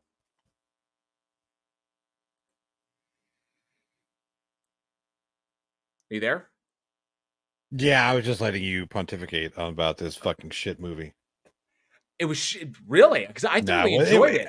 I like this like the mid '60s exploration of psychosexual. It's not shit. It's not shit. I'm sorry. It's not shit. It's just I just found it. It's D'Amato's was more gory and extreme. People get stabbed in the eyes and guts getting pulled out and shit like that. But you didn't. I realized that you didn't need that to tell this story. I actually found this one creepier than the D'Amato one. Okay, so because that's this kind was of the emphasis where on the characters, right? that's And kind of where I Nero was fucking going to kills go, it. right? So here's the thing with this type of movie, I would rather watch the goreless version of it because it is, like you said, it is far more effective. It is far creepier, right? And I'm always going to go back to the Saw franchise. The best Saw film is the first one. It's the only good one of the entire franchise. I don't care what anybody says. And the reason why it's so good is because they never directly really show you the gore. You never see Dr. Gordon cut his foot off. You see him put the blade to his fucking ankle, and you see a couple little shots of blood coming out of his ankle, but it really focuses on his face and the tear that goes in his face. Right. The part where Danny Glover's partner gets his head blown off. You don't see that. It happens just off screen. Or when Danny Glover gets his throat slashed. Or when Danny Glover, he covers up. Yeah. You don't really see the gore, right? It's so much more effective. Even in Saw, which is more of like a gore fest type movie, it was so much more effective without the what Saw 2, 3, 17, 85 all became. Aaron Reese says, I hope none of Johnny's kids go into filmmaking. Did you like it, Dad? It was No. absolute shit. But I think that a film like this definitely serves the story better without leaning too heavy into blood, guts, and gore. It's so much more terrifying when the fucking shit happens between your ears as opposed to being spoon-fed the disgustingness. There's a place for it, right? Like when we watch slasher films, we want to see the kills. Like that's what we go for, right? Nobody wants that Jason 7 bullshit where all happens off screen or it's very muted and whatnot. We want the fucking real deal. Sorry, Jason. Don't kill JL in his sleep. we want fucking 8 where the head gets uppercutted off, and that's what we want, right? Take your best shot, motherfucker. Yeah. That's what we want, right? I just love you. Just like, take your best shot. You just grab. Hey, hang on a second. Travis Brown, don't do that. That's not nice. Oh, ouch. That's not damn. Nice. That was cold-blooded. That's below the belt, Travis. I would walk that back if I were you. That's all I'm gonna say. Because I don't want to be mean to you, Travis, but I will be. Anyway, back to the point. Yes, I definitely think it works much better without all of the the excessive gore and violence. Right. I think it works so much better as more of a psychological type thing, because absolutely, when you take a look at Psycho, which was super gory for the time, right? That was a fucking gore fest. The whole sequence with the back, right in the shower like that, and then the drain. Yeah, people were. They were. Yeah. Right. And the funny thing is, the thing that got the thing almost X-rated was the fact they showed a toilet. Right. So funny. The thing that got me on this one, and I really love what he brought into this was Franco Nero. Okay, I don't think, and if those who are not familiar with Franco Nero, the movie that put him on the map was spaghetti westerns. Yeah, that type of movies would put him out there. His first big one was Django. And if you recognize that, yes, Django Unchained, which was obviously Quentin Tarantino's. And if you remember, when in Django Unchained, when Django is at the bar, and then the other guy walks up and he says, what's your name? It says Django. The D is silent. And then that actor was Franco Nero, who played the original Django. But this was before he got into that. And Franco Nero brings this brilliant kind of bubbling instability to the role, like all this little nuance that he brings to it. Whenever he turns away, the whole idea that you don't show emotion to your partner, and so every time he has an emotional moment, he turns his back, which gives us a reason for him to turn towards the camera, which I thought was brilliant. So you don't show the emotion to your partner because that's weakness. So he turns away, and that lets the audience see what he's feeling without the other character being aware of it. Just simple, effective cinematography. Yep. Love that. Well, it's good storytelling. Great storytelling. And then you have that, and then obviously this unstable person, and then nobody's really aware of it, and then you have the conniving mother who doesn't want to let her son go. Very weird, whatever. But then you also have the maid, who is essentially kind of like who's been there raising him since he was a kid, who wants him for his money and the fact that he's an attractive, good-looking guy, but she wants him predominantly. That's how she's trying to weasel her way into the family, and they're both competing with one another to get rid of the fiance, but then it turns out to get rid of one another as well. Yeah. And so, which rides up into some savage, but the way, and I love that ending. It's so Hitchcock how that ended when he's like, he's got the fiance's sister down on the beach, and he's like trying to kill her, and but then the cops show up, and he tries to pin out, but the cops know, like they're aware of what's going on, and so they're like, "Oh yeah, we'll take your statement. Oh, that's great. Yeah, we'll go and put her in the wagon. Yeah, go, like, come with us." And they know he's fucking guilty as shit. I love the way his title, gives them the kind of oh, I'm a count. They're not gonna come after me, whatever. And then the cops are all like, I just loved. The sequences in this were all fantastic. And Franco Nero brings this level of just crazy to it. His descent was brilliant. I really enjoyed that. So really, really good stuff. But definitely influenced by Psycho. There was Hitchcock all over this. And look, here's the thing. Anybody who put out a film after Psycho, especially in the 60s and 70s, was heavily influenced by Psycho. I mean look, come on. Horror films are heavily influenced by Hitchcock and Edgar Allan Poe.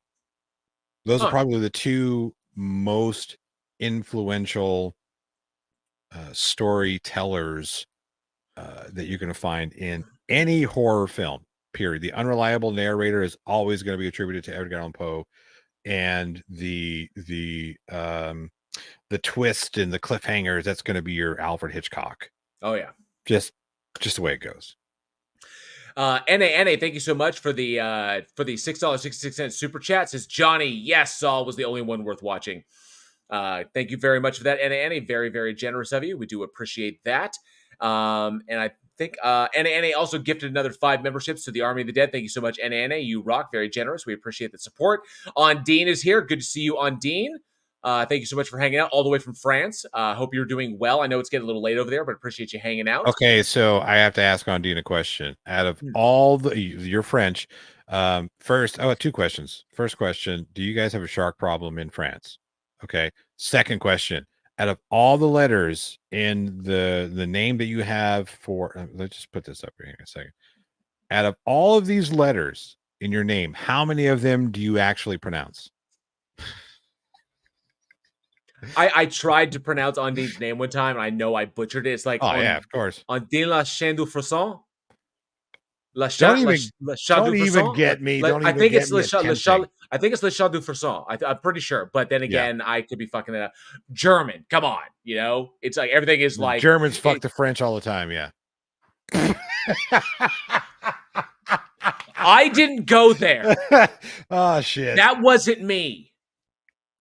Reason number 573 that Johnny gets canceled. Wow. Anyway, wildly intense. So the thing that got me about this, the thing that got me, the big thing I really dug, obviously the big separator between the third eye, between Guarini's third eye and D'Amato's Beyond, what was it? I totally dropped the title, Beyond the Darkness. So while the themes are the same, the story is basically the same, they're told 2 different ways. One where D'Amato, firstly, the third eye is in black and white. The Beyond the Darkness was in full color, so you get the full effect of all of the gory, the vivisection and the shit, the shit that he was doing. Not to mention the kills that were happening later on, all the violence and the bloodletting. This one, it's black and white. It's very Hitchcockian, especially the big stabbing sequence, which is all implied. You never really see anything happen, just like in Psycho. The whole stabbing sequence when Mino finally attacks the maid because she tries to kill the dead fiance's sister, who is an identical twin. So.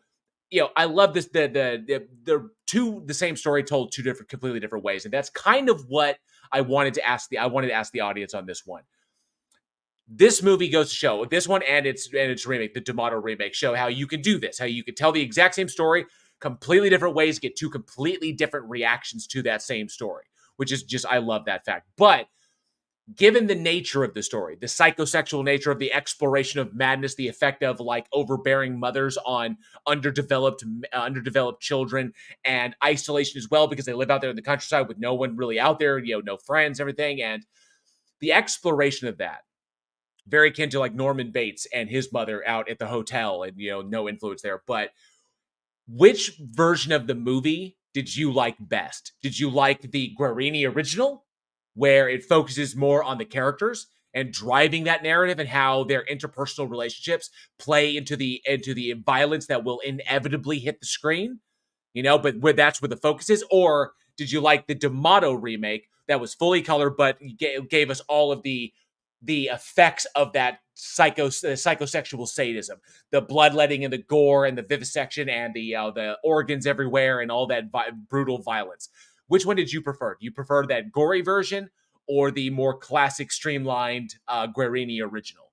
So let us know down in the comments below which one you preferred, the original or the remake, or at weekinhorror@gmail.com. I'd love to hear people's thoughts on this. Same story, two different ways, two different completely effects, because the focus changed a little bit. So I'm really curious what people think. Good to see you, Cindy Johnson. Appreciate you being here tonight. Thank you so much. Well, we already know what I said, the original. Yeah. I went the original. Robert Biter says, don't mention the war. Don't mention the war. The war is off limits. What war? Exactly the case. All right. Brave Doctor says, I've seen only the Wade haven't seen either. Well, that's why at the end of every episode, we post up the movie posters for what we're going to watch next week. So you always have advance notice. So you don't have an excuse. Here's the thing, and I probably should have brought this up earlier, but I think we should start giving people like the avenues of where they can watch these things along with the posters. Right? So here, next week, these films, boom, boom, boom. You can check this film out on these sites, this film out on these. You know what I mean? Really encourage people. You know what I'm saying? Really encourage people to go check them out. I can see that. So Sir Little said, but I can read. Yeah. So, Rave Dark says only if it's free. Generally. Look at the shit we fucking watch. You think we're paying to see this shit? Many of the stuff, I would say 85% of the stuff we watch is like on Tubi or Plex or something of that nature. Yeah. The reason a lot of them are free for me is because I have subscriptions to a lot of stuff. So like I've got Amazon Prime, I've got Shudder, I've got Screambox, I've got Paramount Plus, I've got Hulu, I have a lot of subscriptions that both my wife and I both really, really enjoy. So the shows that we like on all of them. And so that's how I get to see a lot of them, no problem. I still, occasionally I have to rent one because one's not available, and occasionally I have to go to a weird Ukrainian site to find one that's been kind of bootlegged onto the internet. Whoa, why has it got to be Ukrainian? Because they're often in Ukraine. It's literally Ukrainian. It's Cyrillic. I don't understand what it's saying, but I know it's the movie I want to watch. I'm gonna find it on some occasionally it's like what I don't want to give out the names of some of these sites, but you can typically, if you dig far enough and deep enough, you can find it. You can, if you're willing to have your VPN on. I'm just saying. Yeah, VPN. Shit. This episode is not brought to you by Aura. I know that's the new thing going on right now. Yep. And now our future episodes will not be brought to you by Aura because I just denigrated them. Damn. So I think we have the only real good movie on this list coming up next. This is true. All right. I'll give it to you, bud. I hope I got this loaded. This thing doesn't look right, but I'll let you go and kick it off, and I'll reload the Terror Tube if I need to. So go ahead. All right, one sec. I want to make sure and get this right. Daily Motion as well, and Roku. Yep. All right, we are going to dive into the jungle with Mr. Muscle himself and check out the 1987 horror classic Predator. Let's do it. Damn it. No. Damn it, Bobby. This technical difficulty brought to you by You fucked it up. You fucked it up. Oh, son of a bitch. What'd you do? What'd you do? Wait, hang on a sec. You got to give us the Grinch Jim Carrey line. You know what I'm talking about. I don't actually. You do. You do. You Wait, know hang what on a it sec. is. Did I fuck? Okay, hang on a sec. Is this it? I just gave it to you in the side chat or in whatever. No, That's definitely not it. Fucking hell! What did I do? I don't know. Son of a bitch. I feel like I fucked something up. You broke Hang it. on. JL broke it. I hope I didn't break it. He broke it. No, no, I didn't. It's there. Hang on. What the hell is going on here? I don't know. All I know is I don't see it down here at the bottom. I wasn't going to say it.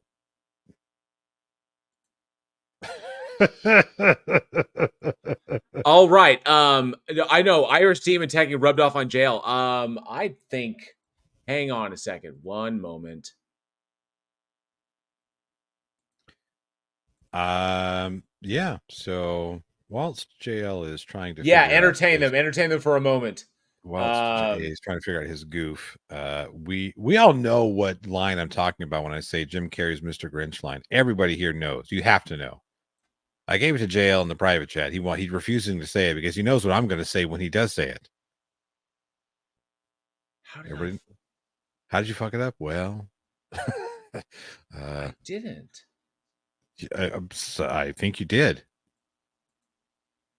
I think you did. You forget it. You forgot to do it, didn't you? No, I did all the other ones.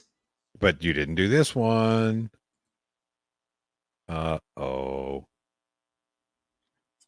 We'll have to make sure. Angela, I want you to know that this wasn't my fault. I didn't do it this time. This is JL's fault. So. I'm not having a flat earther tech mode, Extra J. You're killing me. Oh, man. It's so good. Hello, Eagle 8583. Good to see you. Oh, damn. And this came in before you started having the tech fuck up. Hello, JL Truth. Oh, son of a great. bitch. That's great. Oh, I fucked it up. I fucked up the Terror Tube. You did. Damn. How did I do that? I don't know. You're doing it. The line that JL's supposed to say is, I'm an idiot. I'm an idiot. You're an idiot. I fucked up. I fucked up the Terror Tube. I did. Son of a bitch. Oh no, Sir Little Wolf. That's why I'm not roasting you so hard, because I know it's coming in the side chat. Yeah, I bollocksed it. I did. I just have the trailer. Aw.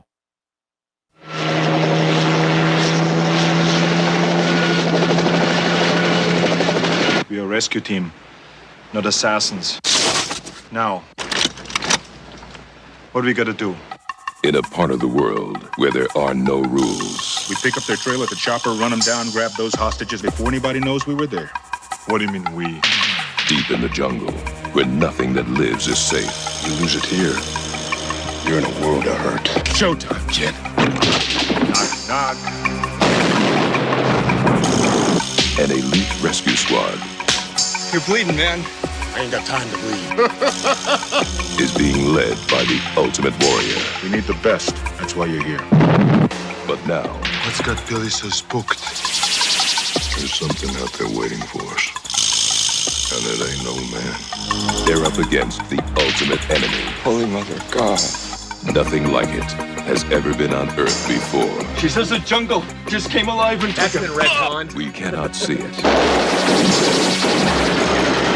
No blood, no bodies. We hit nothing. But it sees the heat of our bodies and the heat of our fear. Whatever it is out there, it killed Harper. And now it wants us. It kills for pleasure. He was skinned alive! It hunts for sport. He's killing us one at a time. We're all gonna die. But this time, it's picked the wrong man to hunt. If it bleeds, we can kill it.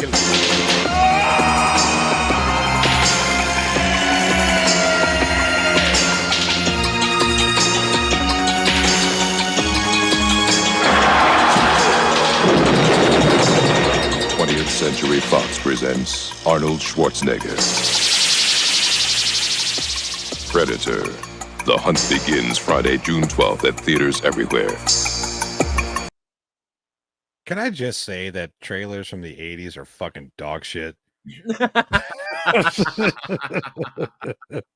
All right. I fucking love the fact that movie, okay, that trailer does not give an appropriate sense of the film.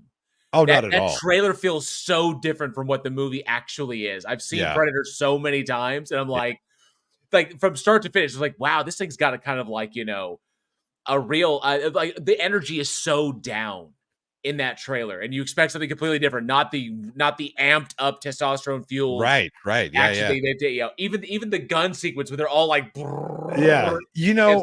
I see that trailer, it reminds me of the trailer that oh Jesus Christ, what Frank showed in Scrooged. Acid yes, rain. Fucking Bill Murray in the back. Like. All right, so we're talking about Predator, which is a 1987 American science fiction action film. Bullshit! It's a fucking horror film. This is a horror movie. Stupid fucking Wikipedia. Directed by John McTiernan and written by brothers Jim and John Thomas. Fuck, I feel bad for those guys. Most basic names ever. Obviously, we've got Arnold Schwarzenegger, Carl Weathers. Dude, those guys, they wrote Executive Decision. I know. They wrote Predator, Predator 2, good. Yeah. Executive Decision. You know what? I will say this about Executive. And Wild Wild West. Yeah, yeah. This is what I'll say. This is the one thing that makes Executive Decision a win as far as I'm concerned. Because Seagal was killed off in the first 10 minutes. Absolutely, they fucking ejected that because motherfucker. They knew we're gonna bring Seagal in the first 10 minutes just for cred, and then we're gonna kill him and let the real star Kurt Russell take over. Yeah, yeah. Hey, Dylan Prell, good to see you. Dylan Prell, good to see you, and Eagle 8583, good to see you. Thanks so much. I already for being said here hi to Eagle 85. Anyway, okay. Yeah, Seagull dies. Yeah, you ever hear John Leguizamo talk about that? Executives, you got to check that shit out. Anyway, I know he was in it. I remember that. So. Yeah. Where was I? Oh yeah, we have Carl Weathers, Bill Duke, Richard Chavez, Jesse Ventura, Sonny Landham, Shane Black, and Elpida Carrillo. It is a look, you guys.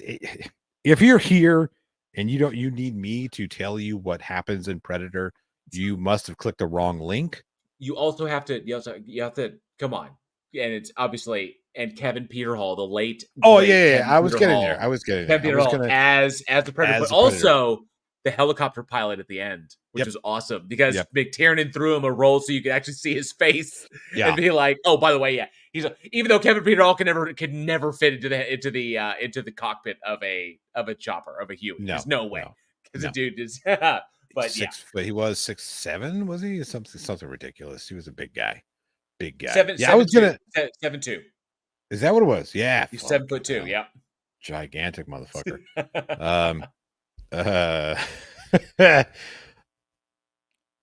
Yes, exactly. Extra J says, seriously, who here hasn't seen the Predator? Again, if you're here and you haven't seen the Predator, you obviously clicked the wrong link. I'm glad you're here. Stick around because the Predator is by far the best film on the list today. And that's nothing against It Comes at Night or Third Eye, or we're not going to mention the last one. I have so much to say about the last one. I really do. Jesus Christ. There's not enough that I can say about the Predator. Or Predator, sorry, not the Predator, because that's a different movie altogether, fucking idiots. But this movie is a staple. This one and Predator 2 are staples of my childhood growing up watching these things when I wasn't supposed to be watching horror films. See, this is interesting. Now, obviously, virtually all of us have seen it. All of us have seen it, I have no doubt, at least a dozen times. I know I've seen it probably 30, 40 times in my lifetime. Probably watch it at least once a year. Yeah. But yeah, I mean, obviously the film is iconic. The one-liners are, get to the chopper, you shit like that. It's going to go on for forever. It's pure. Yeah. Certain Little Wolves, it's 80s. It's pure 80s awesomeness. Absolutely. And the one reason, but the big thing that I wanted to bring up, having Predator on the show, like what else could we possibly say about this? We know the film so much. We know all the like the backstory, the fact that you brought up the Sonny Landham thing. Sonny Landham was problematic on the set. They needed a bodyguard to protect everybody from him. The fact that Shane Black was actually brought onto the film because John McTiernan was an untested director, and they brought Shane Black in order to kind of like as a fail-safe in case McTiernan couldn't handle it. And so Shane Black, who's actually, you remember, he would go on later to direct The Predator, that came out recently, that was for some reason crap, but Shane Black is actually very talented and very good, and so he was brought on kind of like as Hawkins, just to kind of like they kind of throw it in there. Oh, Hawkins is here. He could be here and be present, and I'm the nerdy guy. I make people laugh. I tell funny sex jokes, and then I'm the first one smoked, so that he could hang out behind the scenes and make sure that he had McTiernan's back in case McTiernan couldn't handle it. And then you've got like all this, the fact that Jean-Claude Van Damme was originally attached to it before Kevin Peter Hall was brought in. All kinds of shit. But the big thing about fact this that one, Predator looked so stupid before. I mean, my goodness. The little story about Cameron and Winston were on the same plane, and they're trying to figure out what to do with the damn to make the monster look. It's like I don't fucking know like this, and it was James Cameron who said, "Give it mandibles." Yeah. Like that, and he was like, "Oh," and then you have it. So, like literally a passing conversation on an airplane ride, and then there you have it. So, but the thing that got me on this one, this is 1987. This was 1 year after Aliens came out. Aliens, James Cameron came out with Aliens. It was hardcore like that, but there's a different vibe. Even though it's similar, it's alien creature versus hardcore soldiers. Same with Aliens as well. Hardcore soldiers go in, face alien threat. But they're different. There's different things to this one, not just from an environmental standpoint, but from what's brought in. What these actors in Predator brought in, and Predator, in my opinion, brought something to the genre that hadn't been done yet. And so, which is why the film is so endearing, that it did something, even though Aliens was already out there.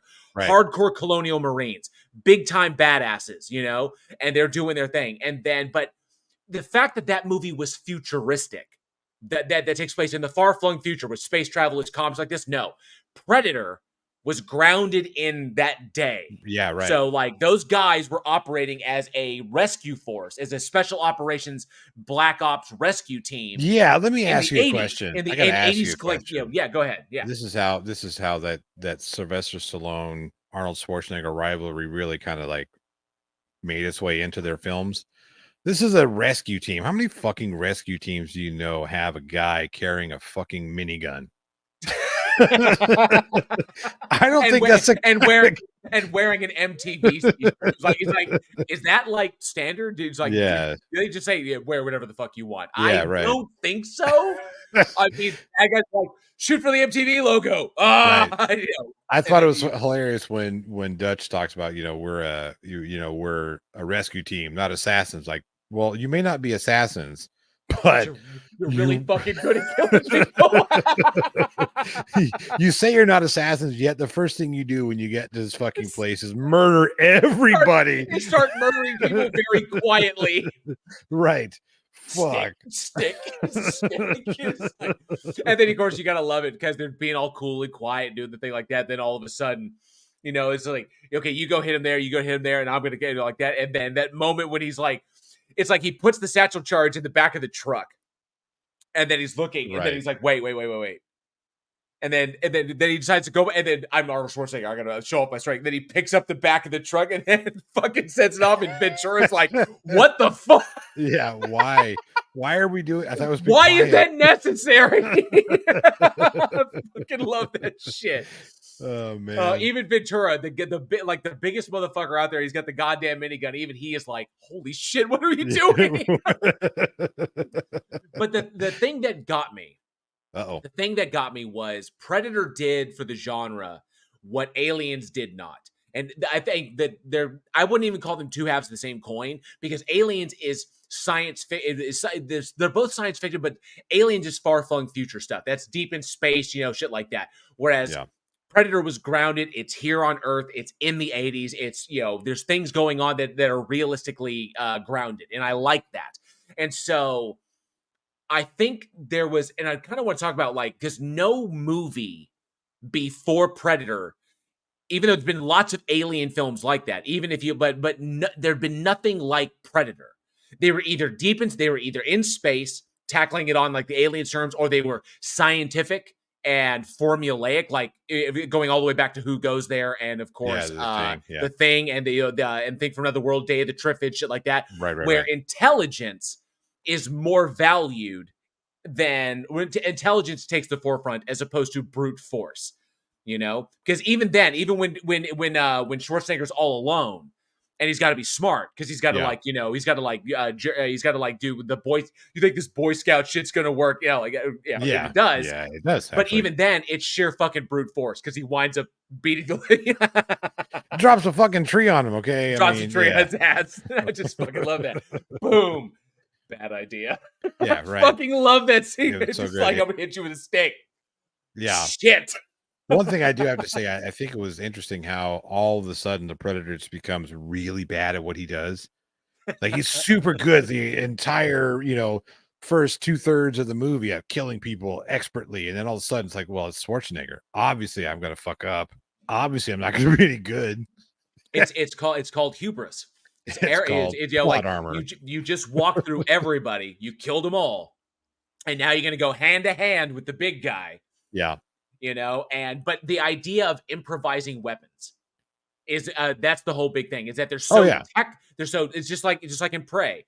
The creature is so tech reliant that the ability to make a weapon out of anything around you, you know, to know how to utilize your environment to the best of your ability, because their objective is to use their tech so that the environment is not a factor. Whereas our environment is always a factor. And so we have to learn to operate within it instead of operating antagonistically against it. Right. So that's the beauty of that. And so I think that Predator brought something to the genre that had never been done before, that no one had approached it in this fashion, and that Aliens came close, but the fact that that was space set kind of like kept it in that realm. Whereas now we have something grounded here on Earth, like a literal battle scenario conditions set here on Earth, where it isn't heavily science based, like, you know, the day the Earth stood still, or, you know, like War of the Worlds or anything like that. Yeah. That's what I love about this one. And and I think that given Schwarzenegger and everybody involved, and of course John McTiernan's direction, which was great, the environment itself as well, the shit, you know, it just every bit of it just works. And I think there's not a bad part about, you know, all jokes aside, there's not a bad thing in the Predator or in Predator. Sorry, can't say the Predator because that's a different movie. Yeah, yeah. But Predator, there's not a single bad thing in Predator, not one. It is a testament to the 80s in action and horror. It is by far one of my top 10 favorite movies of all time because it is just that good. And I love that it didn't go into like any kind of like because nowadays it's really, really weird. Now, one thing I found is they're American, and they're obviously American military. They're American military trained, but nobody throws that around. There's no big emphasis. There's not even really an emphasis on what branch they're with. Right. You know, they're soldiers. That's all you need to know.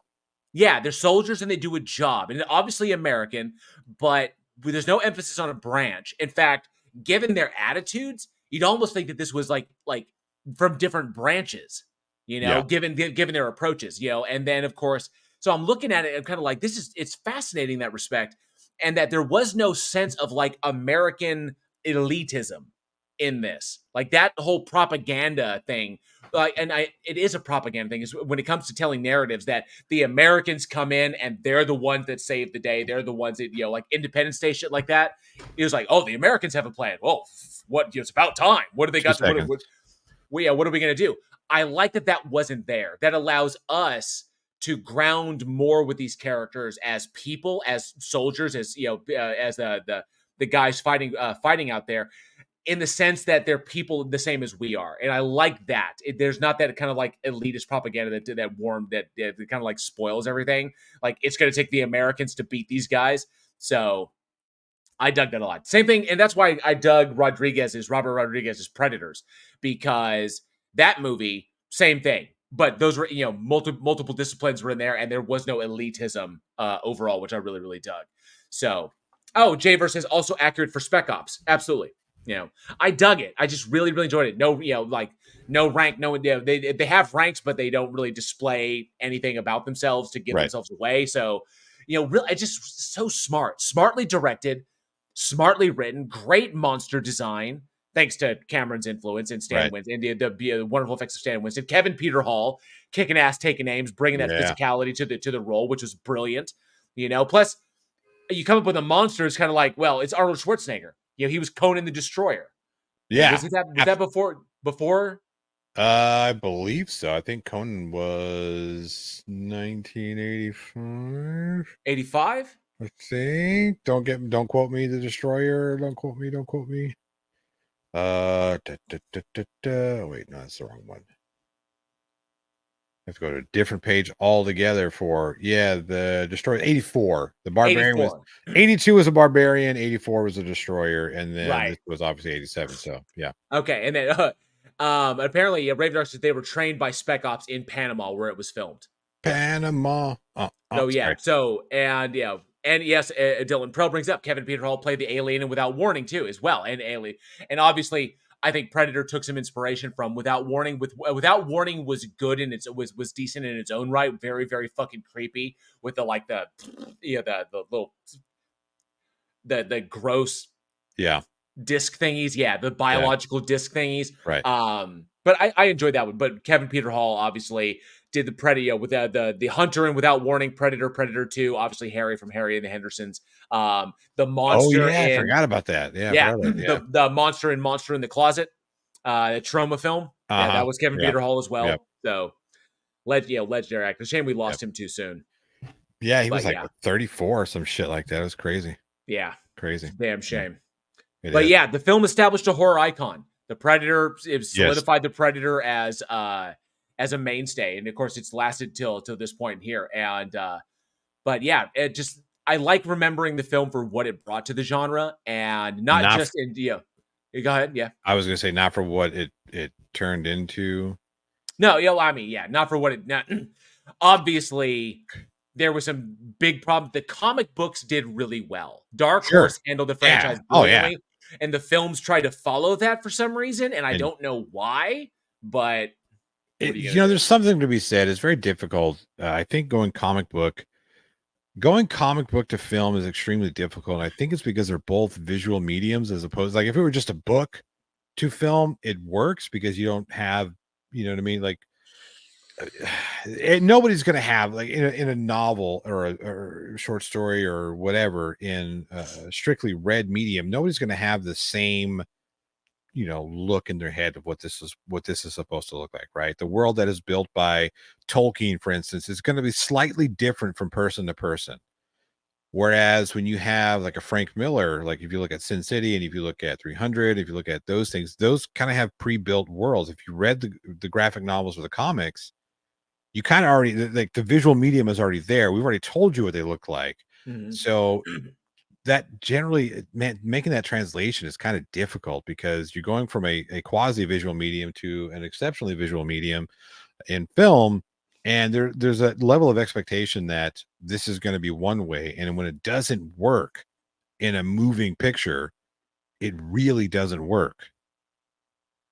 And I think that's where the disconnect came between the Dark Horse comics and like Alien versus Predator. AVP was such a bad movie. It was so terrible. It was trash. AVP failed because AVP was rushed into production, and they took elements, which is insane to me because they've been talking about it since Predator 2. Right. How the fuck it was quote rushed into production? I don't get it. And when they did that, the only source material they had to reference was the Dark Horse comic book series, which was really good. Right. But the problem is that took place on another planet and completely different character. But they pretty much took a lot of elements from it, but trying to fit Wayland Yutani into it and do all that shit is just not smart. I didn't like it. Right. But like I said, AVP, but at least AVP Requiem, it helps if we can see anything. Because you couldn't see shit in that fucking movie. I know why they did that too. I know why they did because the Pred Alien hybrid thing was just so badly Just disproportionate. terrible looking. Yeah. So they couldn't show the whole thing without us laughing hysterically and looking like What's it's fucked up, because the Alien versus Predator game, the game that came out on PC like over a decade earlier, right, had an excellent design for the Pred Alien. An Yeah. excellent design. Why did they just go with that? Because right. it looks great, but no. I think the problem they were having was bringing that to life and making it, usable as a practical, as opposed to, because they could have CGI'd that shit and it would have been better, I think. Right. But they wanted to go practical, which I appreciate. But it's just putting all that together, I think, is where the problem arose. Being able to control certain things and making it where it's one actor versus stacked actor and that kind of shit. So I get it, but even still, those movies are fucking garbage. They were just terrible. They were trash. And Sir Little Wolf says, I thought Requiem was just boring. Yep. And the primary reason behind that, not to mention because you can't see shit, cinematography was crap, the lighting was fucking crap, acting was terrible. But the biggest issue why that movie was boring is because there was narrative for the Predator that was sent to Earth that was never fully fleshed out, because that character required exposition to fully understand what was going on. Right. And all we got were visual cues, because they don't speak English and they don't offer translations for the Predator language. And so you only have what you're seeing on screen to try and convey what's happening, what's really happening behind the scenes, what's going on behind this mission, and how it pretty much is a projection of the entire Predator culture. All of that is important. The problem is the film is so dark, you can't see shit. So a lot of that exposition that you would have got through the visual medium, you never get. Yeah. So it's just like all you get are these kind of like badly lit action sequences, which are just annoying. It's just not well done. Just terrible. Extra J, that would be the trophy room skulls in Predator 2. Yeah. That's where the idea spawned. Specifically, once everybody saw that, man, everybody was salivating for that crossover. Everybody was salivating. We waited 30 fucking years for that crossover, and that shit they fucking gave us, I think that's why people are the most upset about it, because it was fucking garbage. Right. And thank you, Eagle8583, for gifting 1 membership to the Army of the Dead. We appreciate that. Thank you very, very much. You rock. Yeah, definitely. But Predator, always going to be a fan favorite. I know I watched it twice. Oh yeah. In the lead up to this, because I just love fucking watching it every. It's one of those movies that no matter what I'm doing, if it comes on, I'm watching it, or I'm at least turning it on for it to be there, so I could, And Predator, Predator 2 is fun as well. And Gary Busey went out like a fucking champ. Yeah, because that first moment when the explosion, Busey's dead. Haha, guess who's back? Guess who's back? Yeah. I fucking love that half-burnt Busey. Just like, and then man, get out of here, Predator 2. Between me and him, holy shit. Predator 2 gets so much hate from the wrong people. Like, oh, it's so bad, it's terrible. It's that fuck all of you. Danny Glover playing fucking Officer Murtaugh. Man, that's such a good movie. That was Murtaugh in like another universe where the world has gone to shit. And Los Angeles is a cesspool, and it's just like, and it was 1999. I fucking love it. Yeah, right. No shit. I can't remember what year, but I love that shit. That was fucking great. Ruben and the fact that he's afraid of heights. Yeah, I love that in there. It's just his little moments. And he's just like, why can't this bastard stay on the ground? Shit, maybe I'll get lucky and fall. Yeah. Oh man, that was such. I mean, fucking. The cast was terrific. Wasn't one bad person in that movie. When Ruben Blades, Bill Paxton, yeah, no shit, my man, who's been killed by all 3 major legends, killed by Alien, Terminator, and Predator. Yep. Yeah, your move, pussy face. Yeah, that movie is so much fun. Yeah, it's so much fun. I can't believe it gets the fucking hate that it gets. People Bill who hate that so movie. Great. Come on, it's my specialty. Yeah. Like I said, voodoo magic man. Like I said, when Ruben Blades is the first person you kill out of your main cast, that tells you something about your cast, because he wasn't a fucking bullshit actor at the time. He wasn't. I mean, he's still not A-lister, but he's a fucking fantastic actor. and he's your first, of the main cast to get offed, and then it's such a good movie. Such a good movie. Was it Jinju? Good to see you. Says, was it Murtaugh also Glover's character name in the Lethal Weapon movies? He wasn't. He wasn't Murtaugh in Predator. He was Harrigan. But it's essentially Murtaugh if Murtaugh didn't have rigs and was much angrier. And the only thing that he doesn't do is say, "I'm too old for this shit." That's the only thing. He was Murtaugh if Murtaugh was Demolition Man. Right. Oh yeah. Because they run down his rap sheet and all the fucking chaos and damage he's caused, and he's like, that's pretty much Stallone in Demolition Man. Yep. And I love the ending. I love the ending when he finally kills a predator, and then all the other predators come out, and he's just like, "Fuck it, which one's next?" All right. Who's next? Who's next? That's so good. Like he just fought this fucker across the city, and finally smoked him. It's like. Yeah. Who's next? Oh, it's like, all right. And he dropped the weapon. He's like, right. Who's up? It was so good. It's so good. I know we're supposed to be talking about Predator, but Predator 2, man. It's brilliant. And the thing about Predator 2 is that's where you start to really understand like the culture of the predators. Like because at the end of that, they hand him the fucking gun. They give him respect as one of them you killed. Now he's one of them. That's like where that whole trope started. You know what I mean? But anyway, Bill Paxton in that. I fucking love that. Squaring off, and you got the Weaver stance going. He's just like popping off shots. Nothing's affected, and he was like, finally, fuck it. And then he picks up that machete. It's like, let's dance, motherfucker. Yeah. I was like, God damn. Yeah. It's just like Hudson, where finally at the end, Hudson found his fangs. Yeah. And he was just like taking on aliens left and right. He's like, oh, fuck you. But it's like, oh, you too. I love that shit. Oh, man. Bill Paxton. Oh, God. Talk about one gone too soon. Fuck. I miss him, dude. He's only 60. Jeez. I miss him. I got that same reminiscence, that same nostalgia when we were talking about Near Dark. Yeah. When we talked about Near Dark on the show, and fuck, man, I miss Bill Paxton a lot. He and I went to the same high school. Nice. Yeah. Very cool. Obviously, a lot earlier than I did, but 30 years earlier. But whatever. Man, oh man. Yeah. All right. So we've talked about Predator. We've talked about Predator 2. We've talked about that bullshit AVP and the Predator. What I want to know is, what is your favorite Predator or Predator type film? Let us know. Comments down below, side chat, or weekinhorror@gmail.com. Obviously, for me, it's Predator. Very close second, Predator 2. Everything else we can put Prey in there, but everything else we can erase. Even that Adrian Brody one, it was kind of cool for like half a second, and then the fucking wheels just came off. I thought there were a lot of really good moments in Predators. I thought Robert Rodriguez's direction was fantastic, and I liked the setup was really, really good.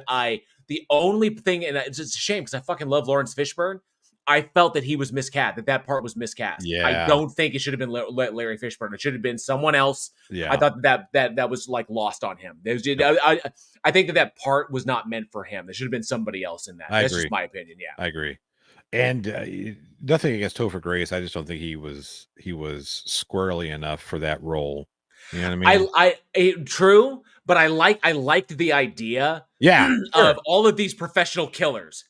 Of like hardcore professional killers.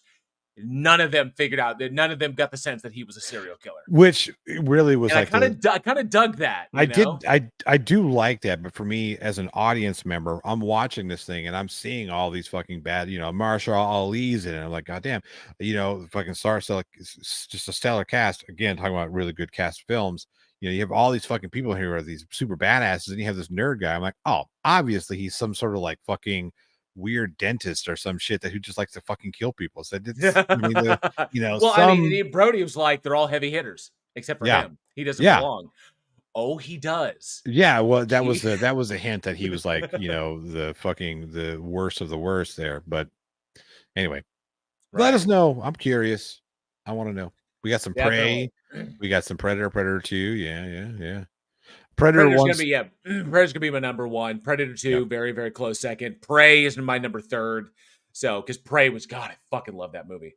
So good. And the oh gosh, I can't remember her name, nor can I remember her surviving the game with Ice-T. I see that movie is great, dude. Gary, come on. Gary Busey's like, fuck it. We're going hand to hand. Yeah. I was like, Gary Busey is always crazy. He is. Yeah.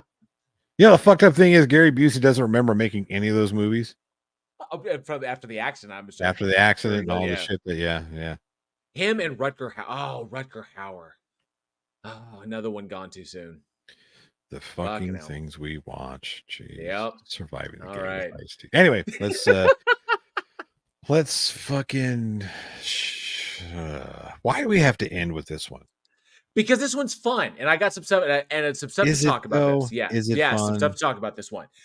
All right, coming into our last one for tonight, released June 13th, 1991. We have, because we talked about the first one a couple of weeks ago. Now we got the sequel, Maniac Cop 2.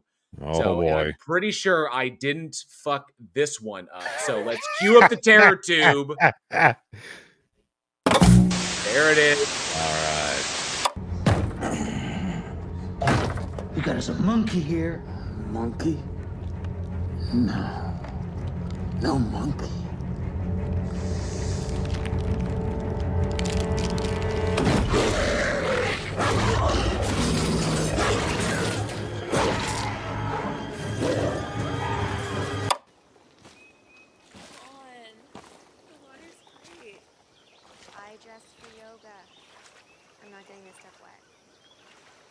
Then. There's no one around for miles. Did you really think this was gonna work? What? This whole thing.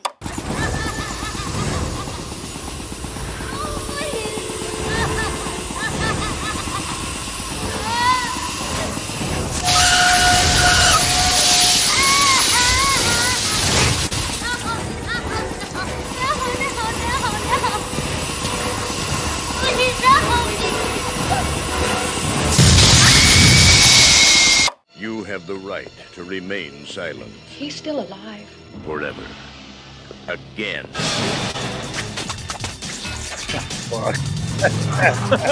You can't kill the dead.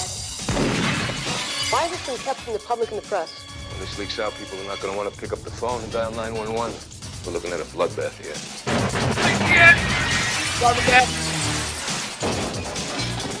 Let ourselves be serious, fellow.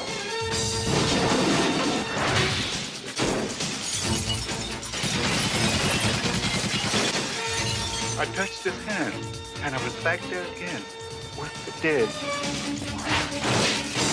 What's he want? I don't know. What'd you see? Sean, I saw Matt Cordell. He had a reason for coming here. He's got a reason for everything he does. Did you ever see anything so nasty? Cordell's gonna pay you a visit and you'll see him. It must be visiting hours, cause my friend is back!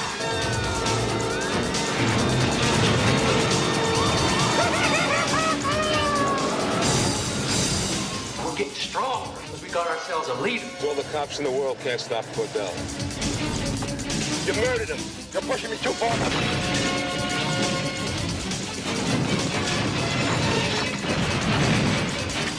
Maniac Cop 2. You'll be screaming blue murder. Oh, for fuck's sake. That son of a bitch. Dude, the fucking, come on. You have the right to remain silent forever. I fucking love it. I gotta say, there are some solid stunts in this film. Yes. So that was the trailer for Maniac Cop 2, the sequel to obviously Maniac Cop, directed by the legendary William Lustig, who returned from the second one, written by Larry Cohen, who also penned the first movie, and starring Robert Davi. You might remember him from The Goonies. Claudia Christian, Michael Lerner, Bruce Campbell returns from the first film. Laureen Landon does as well, and Robert Zadar as Officer Matthew Cordell from the first film. Not to mention Leo Rossi, a young Leo Rossi, which kind of got me, that kind of shocked me. But I got to give a shout out to Clarence Williams III for his little tiny camp with his little bitty itty bitty part in this, where he had a few lines, because he had a few scenes, and Danny Trejo, who does not die in this movie. Shockingly, what? He doesn't. He's in a scene when Leo Rossi's character is in the jail cell, Okay, like the serial killer's waiting, and then Cordell comes to break him out, and he's in there like singing and shit. It shows all the other prisoners. Clarence Williams III is the one who's standing there. He's the one who has the lines telling him to shut up and stuff. Yeah. But there's one of the inmates is lying on the floor in kind of a sit-up position, looking at Leo Rossi's character, and it was Danny Trejo. No lines, just there, and he doesn't die because he's only in for that one moment, and then we never see him again. Perfect. That's it. Yeah. So but Danny Trejo. So this was a horror film, and it was very, very heavy on the action element. So that's a big difference in this one. The first Maniac Cop was absolutely a slasher film. Yeah, it's basically what it was. Even though in this film and then in the first film and the second film, they never really explain why Cordell is back. Like, how is he back from the dead? Like, is he a revenant like Jason? Is it magic that brought him back? Was it like a voodoo curse or some shit like that? They never explain. They say that. I think it was Larry Cohen. It was Larry Cohen. Yeah, gotcha. And so, well, we just have like the vengeful cop. In the first one, he's killing bad guys or killing people who he comes across. In the second one, he's taking revenge on the police. He's killing police officers and letting bad guys escape. And then, of course, there is a third one, Maniac Cop 3, Badge of Silence. Jesus Christ. But this movie is absolutely different from the first film. The first film was definitely a slasher movie. This one, absolutely pure 90s popcorn, what I say, sequelitis is what it is. Yeah. Is that I gotta say though, with the fucking, I was like, everything is there. The action, the explosion, the gun plays great. The fucking stunts in this. Oh yeah, fantastic stunts. Insane. That whole sequence when she is hanging off the side of the fucking car. Oh yeah. Yeah. I was like, and there were some moments there I was like, that stunt person was in danger. I was like, oh yeah, for that's certain. A fucking hardcore stunt. The two or was it a 2 or 3 story drop while into the bus? Yeah. That's while crazy. On fire. Yeah, That's I was like crazy. That was 2 stunt people, both on fire, falling 2 stories through a fucking bus. What the fuck? This must have been before the Twilight Zone rules.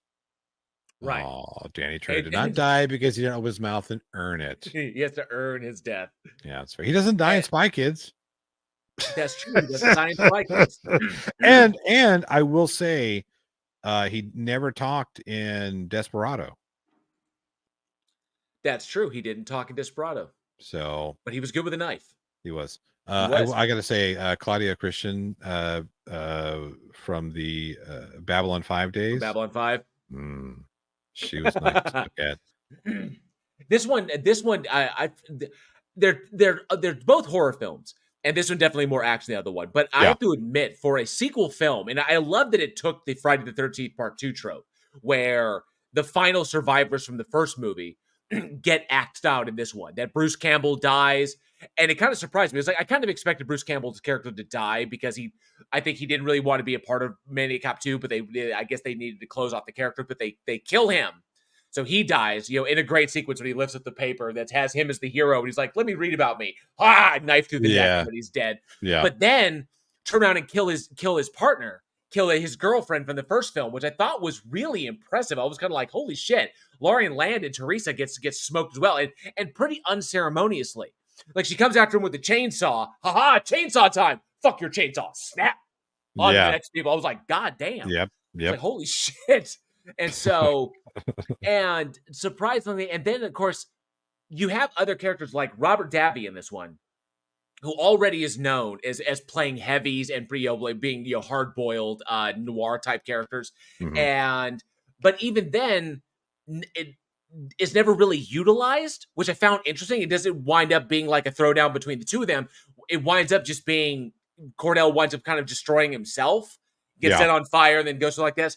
Watching this one, if you want an extension of the story, there really isn't any. Cordell just comes back because he wasn't killed in the first film, and he just is just slaughtering people all over the place. And there's more bodies, more action, more explosions, fantastic stunt work. The stunt choreography of this one was pretty damn amazing. Robert Zadar thought was great. So a good little B plot with the serial killer that kind of befriends him. But you'll notice that they use for the sake of money, they do a lot of flashbacks to the first movie. In fact, this movie opens up with a like a recap of the end of the first film. So you can see, as far as new footage, they didn't have to shoot a lot. And I get it, trying to be like cheap on that respect, but it's not a bad little film. So if you way go better into than it, you'd expect. if you go into it understanding that it's not even, it's not going to be a film that takes itself too seriously. If you go into that understanding that this is a popcorn film, like we talked about earlier, this is something that we want you to eat a lot of popcorn to, enjoy a lot of action, explosions, and some amazing stunt work.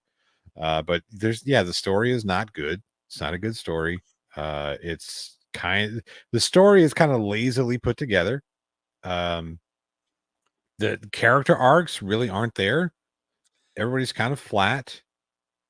It's just kind of even the talented actor. We have a lot of talent in this cast, but it does. I mean, they don't really need to take it anywhere. It's pretty much just because there's more in Cordell. Sure, obviously, which is fine. Again, this is not a knock on talent or any of that. This is just, you got to know what you're going into when you watch Maniac Cop 2, right? Yeah. You're going into a popcorn film that's meant to sit there and just entertain you with thrills and explosions and action and great stunt work. That's it. That's all there is to it. That's the meat of this movie. So if you go in there looking for something, some sort of like existential crisis or some sort of commentary on the condition, the Cohen commentary was missing from this one. There was nothing. The thing that made Maniac Cop interesting was Larry Cohen's commentary, his social commentary that he always put into all of his films, where very similar to what Romero would do with his film.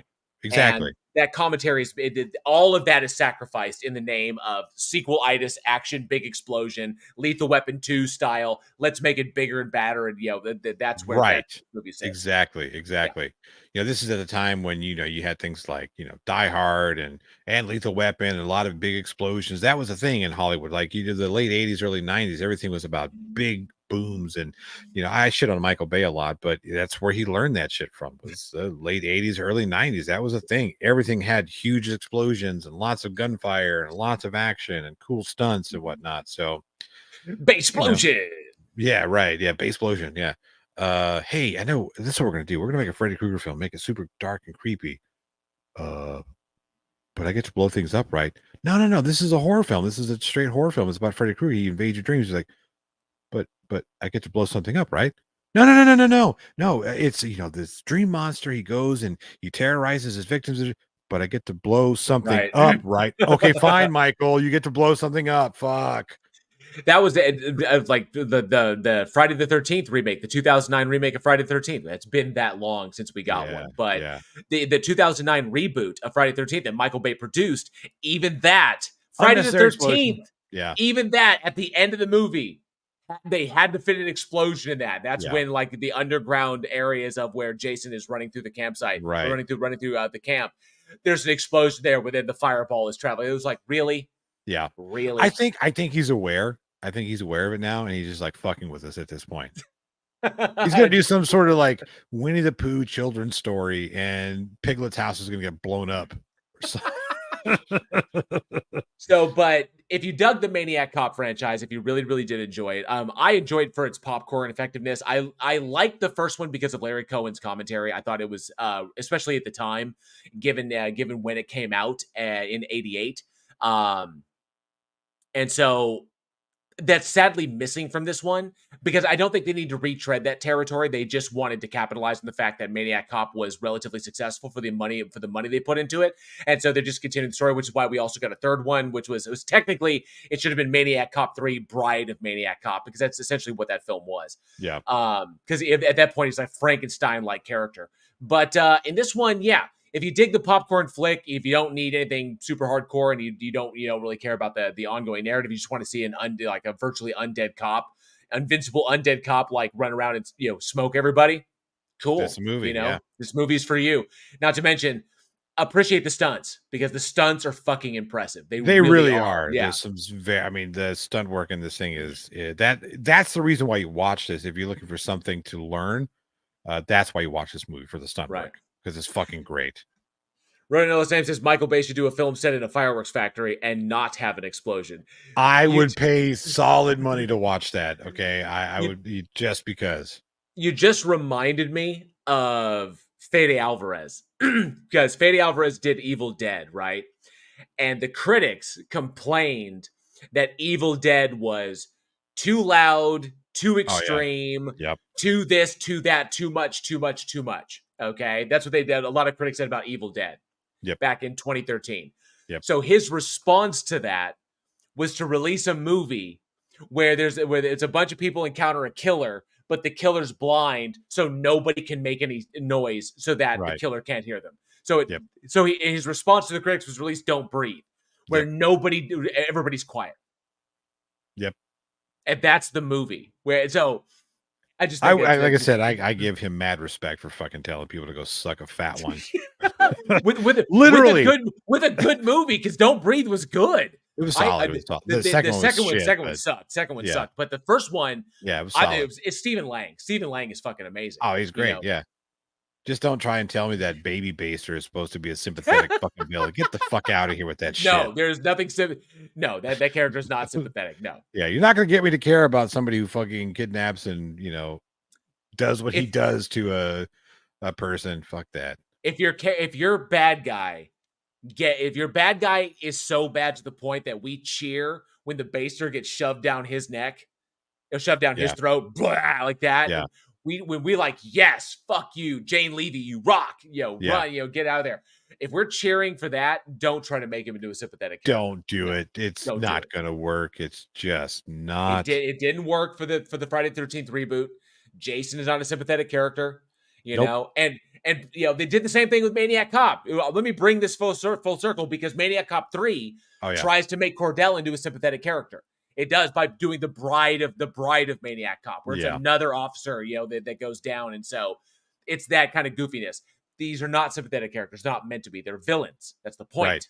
Exactly. Let them be villains. The Lady Baster. Yeah. Fuck. Oh, Thanksgiving. That guy failed anatomy. Yes. He is blind, So he's kind of fumbling with it anyway. Yeah, that's not what I mean. And you thought it was hard to find the clitoris. Damn. Where is it? Sorry. Anyway. All right. But the question that I have for the audience. Fuck. Because there are 3 entries in the Maniac Cop franchise. Which one do you think was the best? I don't think anybody's going to say 3, but there could be some differentiation between 1 and 2. So Maniac Cop 1, Maniac Cop 2, or Maniac Cop 3. Let us know down in the comments below at weekinhorror@gmail.com if you prefer the more slasher-oriented social political commentary of the first one, or the straight popcorn action sequelitis hardcore stunts and explosions of the second film. Which one did you like the best? So lay it out. Plus, the first one also had Tom Atkins, although the second one had Robert Davi. Both kind of like hard-boiled noir detective types. Yep. But in their own right. But because I'll go anything Tom Atkins. But let us know down in the comments below at weekinhorror@gmail.com what your favorite one was of the franchise. Maniac Cop 1, 2, or 3. Not to be confused with Psycho Cop 1 and 2. This should be a Maniac Cop versus Psycho Cop crossover. That should be good. That would be good. The Satanic Cop versus because in the third one, it's voodoo magic. Fucking voodoo magic, man. Brings back, it's a voodoo curse that brings Cordell back. Yeah. So voodoo versus Satan. So Maniac Cop versus Psycho Cop. Yeah. That'd be good. That'd be interesting. So I remember Psycho Cop when he shoots the guy in the head. Shit for brains. There's some good one-liners in Psycho Cop. I got to give him that. So, all right. Well, that is the last one we got tonight. We have run a little bit over, but it's always fun when we have multiple people here on the show. And of course, it's everybody's favorite time of the night. It's that favorite time of the night. It is. You know what? What time is it? What time is it, John? What time is it? You haven't been here in a while. It's time for lunch. It's time for. Oh, sorry, it's the wrong show. It's got to be the laser tag time, right? The laser tag time? Yeah. Laser tag. That's right. Yeah, that's right. And how do we signal it?